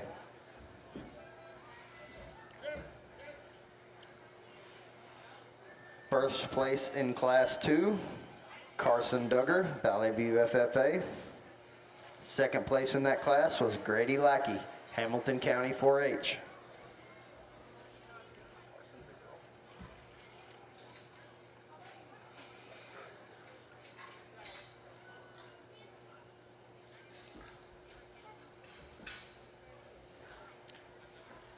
First place, Class 3, Taylor Fullen, Eastland FFA.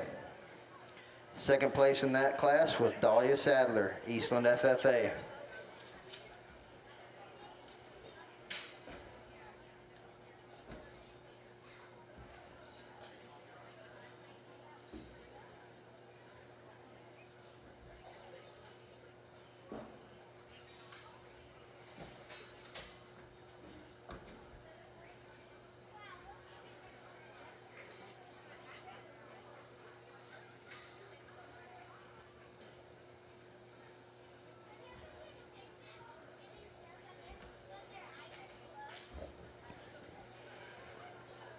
Well, let's give your Yorkshire exhibitors here a nice round of applause again for their good competition here today.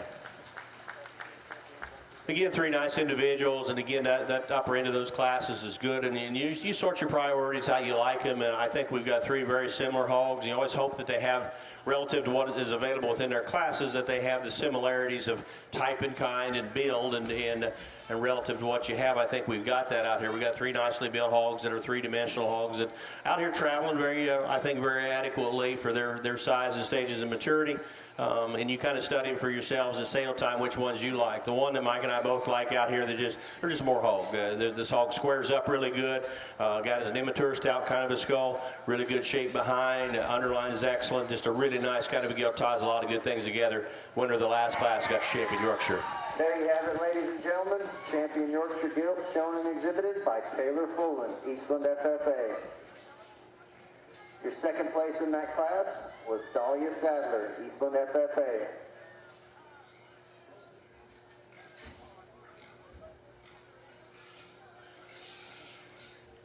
Attention exhibitors, we need your champion and reserve champions.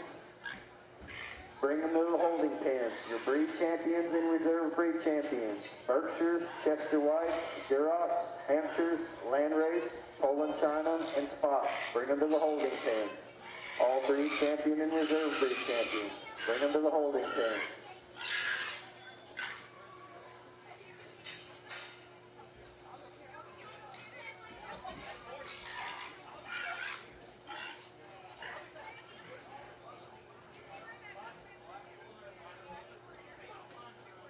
Everyone who is a buckle sponsor, please come to the ring for the championship drive. If you are a buckle sponsor, please send a representative to the ring for the championship drive. Well, it gets even closer, like it always is. It's always closer for reserve than it is ever champion. A lot of times the champions will daylight one, but it always gets closer. But we've got different ways you can go out here and really not be wrong. The second place one comes out, and again, that was a really good class, and we talked about the breeding value that they all each had to offer in that particular drive. This is one that I really like from the profile aspect, that length of front and feminine. This really looks like a lady. I love the length of front. I love the angularity, shoulder blade, and the way you see that shoulder blade action and lay back out of its front end. And takes a good long stride behind. Does not square up right behind. That's what beat her in class. And she gets a little more flexible in the center of her spine, but yet she's still got muscle and she still travels very well. She doesn't come uncoordinated and disjointed in her hind leg whatsoever. She looks like a breeding piece to me. That's one second best one for us. There you have it, ladies and gentlemen. Your reserve champion Yorkshire Gilt, shown and exhibited by Dahlia Sadler, Eastland FFA.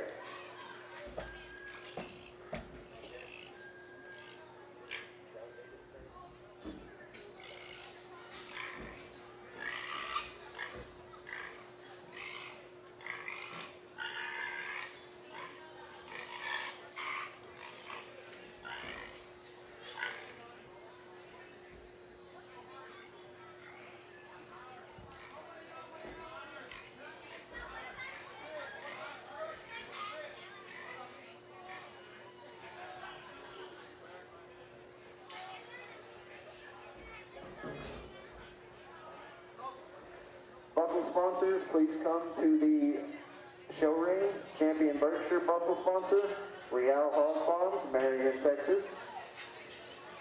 Champion Chester White, Weissman Brothers Show Pigs, Wall, Texas. Champion Duroc, Swartner Show Pigs, Ballinger, Texas. Champion Hampshire, All-Star Show Pigs, Sunset, Texas. Champion Landrace, Sundown Bank, Wall, Texas. Champion Poland China, Bonfim Klein, Bernie, Texas. Champion Spot, LC Genetics, Canyon, Texas. And Champion York, Fishponker Show Pigs, Wildorado, Texas. Please send a representative to the show ring for the championship drive.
Your champion Berkshire was shown and exhibited by Addison Williams, Eastland FFA. That buckle is donated by Real Hog Farms, Marion, Texas.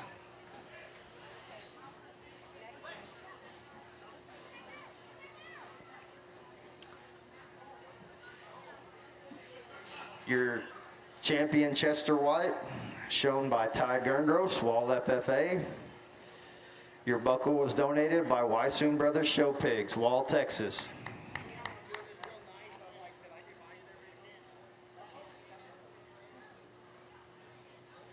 Your champion Duroc, shown and exhibited by Lexi York, Valley View FFA. Your Duroc buckle donated by Swertner Show Pigs, Ballinger, Texas. Your champion Hampshire, shown and exhibited by Dylan Hodge, Valley View FFA. Your Hamp buckle was donated by All Star Show Pigs, Sunset, Texas.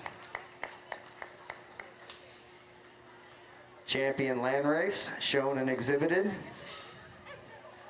by Connor Heffernan, Georgetown FFA. Your champion Land Race buckle donated by Sundown Bank, Wall, Texas. Your champion Poland China, shown and exhibited by Cayman Ivans, Sunray FFA.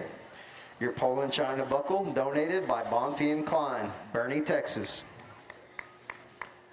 Your champion Spot, shown and exhibited by Ty Gerngross, Wall FFA. Your Spot buckle donated by LC Genetics, Canyon, Texas. Your champion Yorkshire, shown and exhibited by Taylor Fullen, Eastland FFA. That Yorkshire buckle was donated by Fishbacher Show Pigs, Wildorada, Texas.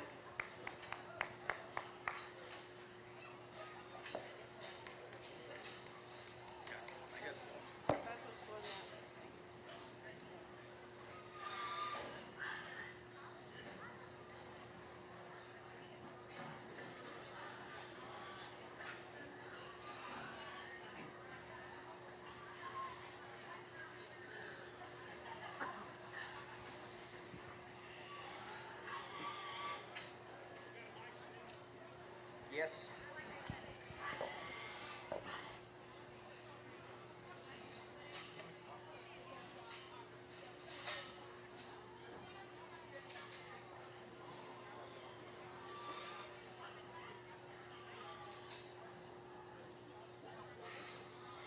Your champion Berkshire, shown and exhibited by Addison Williams, Eastland FFA.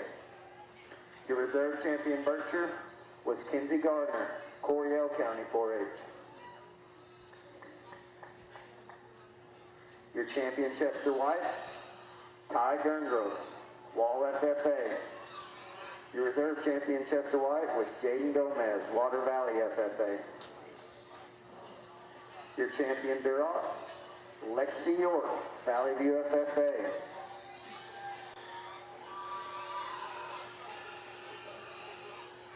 The reserve champion Duroc was Lawson Canales, Randall County 4-H.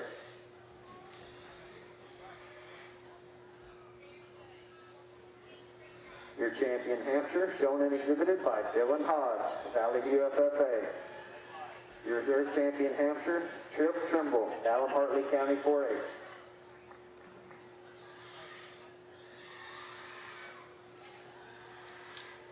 Your champion Landrace, Connor Heffernan, Georgetown FFA. Your reserve champion Landrace was Annalise Jones, Lockney FFA.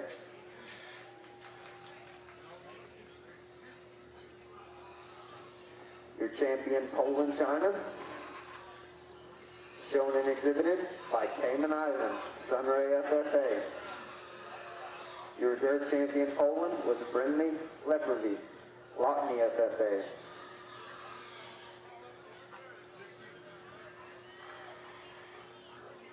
Your champion spot, Ty Gerngross, Wall FFA. Your reserve champion spot was Rylan Rogers, Baird FFA.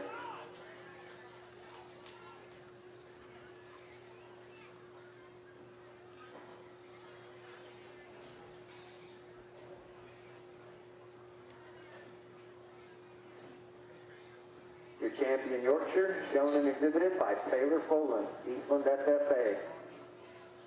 Your reserve champion Yorkshire, shown and exhibited by Dayla Sadler, Eastland FFA.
Well, let's give all these young people a nice round of applause. If you kids want to go ahead and shut these hogs down, they've had a long day in here like the rest of us, and their feet probably hurt as bad as mine do. So just go ahead and just kind of let them relax a little bit. Not going to get into a big championship drive speech here today. We got Supreme tomorrow with the crosses and everything, and we'll visit with you about some of the junior programs and everything. I've had a blast today. I really have. I really appreciate the opportunity to come back down here in Texas and work this show. I've always heard about San Angelo and the heritage of this Stars Guild sale, and I really appreciate the chance to come down. I really appreciate the chance to come to do it with my son, and I can't tell you how much that means. It's a really good set of hogs we've got out here. It's a very deep set of hogs. And again, this is just an opinion on a given day. You're going to have a junior show tomorrow. You're going to have whatever. You know, everybody's got their own opinion. And I was hired to give mine. Mike was hired to give his, and that's what we did. And I guarantee you that we've done it with all integrity and honesty that you could ever ask anybody. Don't ever question their integrity. If you want to question their ability and have somebody else do it with a different opinion, that's fine. You know, that's not a problem. But I guarantee you, every one of these kids have got a fair shake. The courteous nature of every kid in the livestock programs, and particularly here in Texas, very, very courteous. And even if they were down here 10th, 12th, what have you, very courteous. They shake your hand and they'll give you a smile and go on. It hurts to be last. We've all been last in class, but it teaches life experiences. And it's not a T-ball mentality of everybody gets a trophy and everybody gets a ribbon and we're all happy and we're all equal. This teaches life experiences. When these kids go out for job interviews, if they don't get it, they're going to know how to handle it better because of what they did in the livestock ring or didn't get done in the livestock ring. So it's part of life, and it's priceless what this program can give. So again, I appreciate the chance to come. We'll talk with you a little bit more tomorrow there too, and as we do our Supremes and all that. But go ahead and fire them back up one more time, and we'll tell you what we're going to get done here. As we come together, and Mike and I kind of studied those champions, you'll hear judges say, you know, we absolutely just agreed on every single thing and every single pig. I think that's blowing smoke when I hear that. We agreed on just about everything. Now, you could grant one place or another and say, well, this one's good here, this one's good there. It's your ring, you go ahead and take it. But we agreed on darn near everything today. And there was a place or two, it's like, well, you could have done this, but I agree with how you talked them, and that's really all you could ask for. We've had a good time putting them together. We see hogs a lot alike. We study hogs at home a lot. We study boars to try to purchase and how to make those matings and talk them over. It's very, very enjoyable. Again, I appreciate the opportunity to do this. The one that kind of daylights them out here in this group, young ladies, Durock's your grand overall. There you have it, ladies and gentlemen, your grand champion purebred, shown and exhibited by Lexi York, Valley View FFA. The reserve champion Duroc, shown and exhibited by Lawson Canales, Randall County 4-H.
Well, we drop our reserve Duroc in here, and again, she comes right in the mix, and I mean right heavily in the mix. And she's a really another good one. That was a great breed competition, and she is among the very best out here. Also, she's not quite as long through her front end and as clean her crest as that one we used, but boy, she fits it really well too. And in truth, there's another one out here that.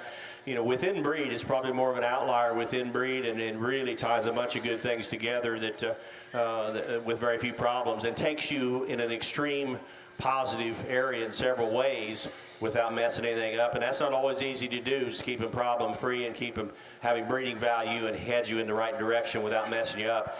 Young man Spot's going to be your reserve grand. There you have it, ladies and gentlemen, your reserve grand champion, shown and exhibited by Ty Gungros, Wall FFA. Let's give all these exhibitors a nice round of applause.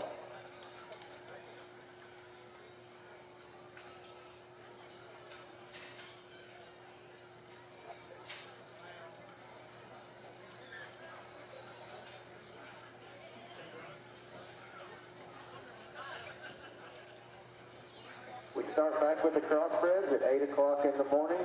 Everybody have a safe night.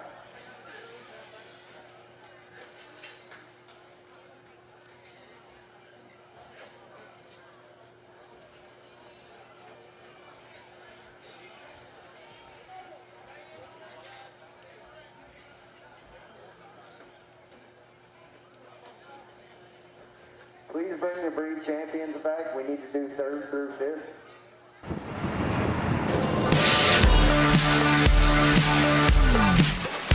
We'll be right back.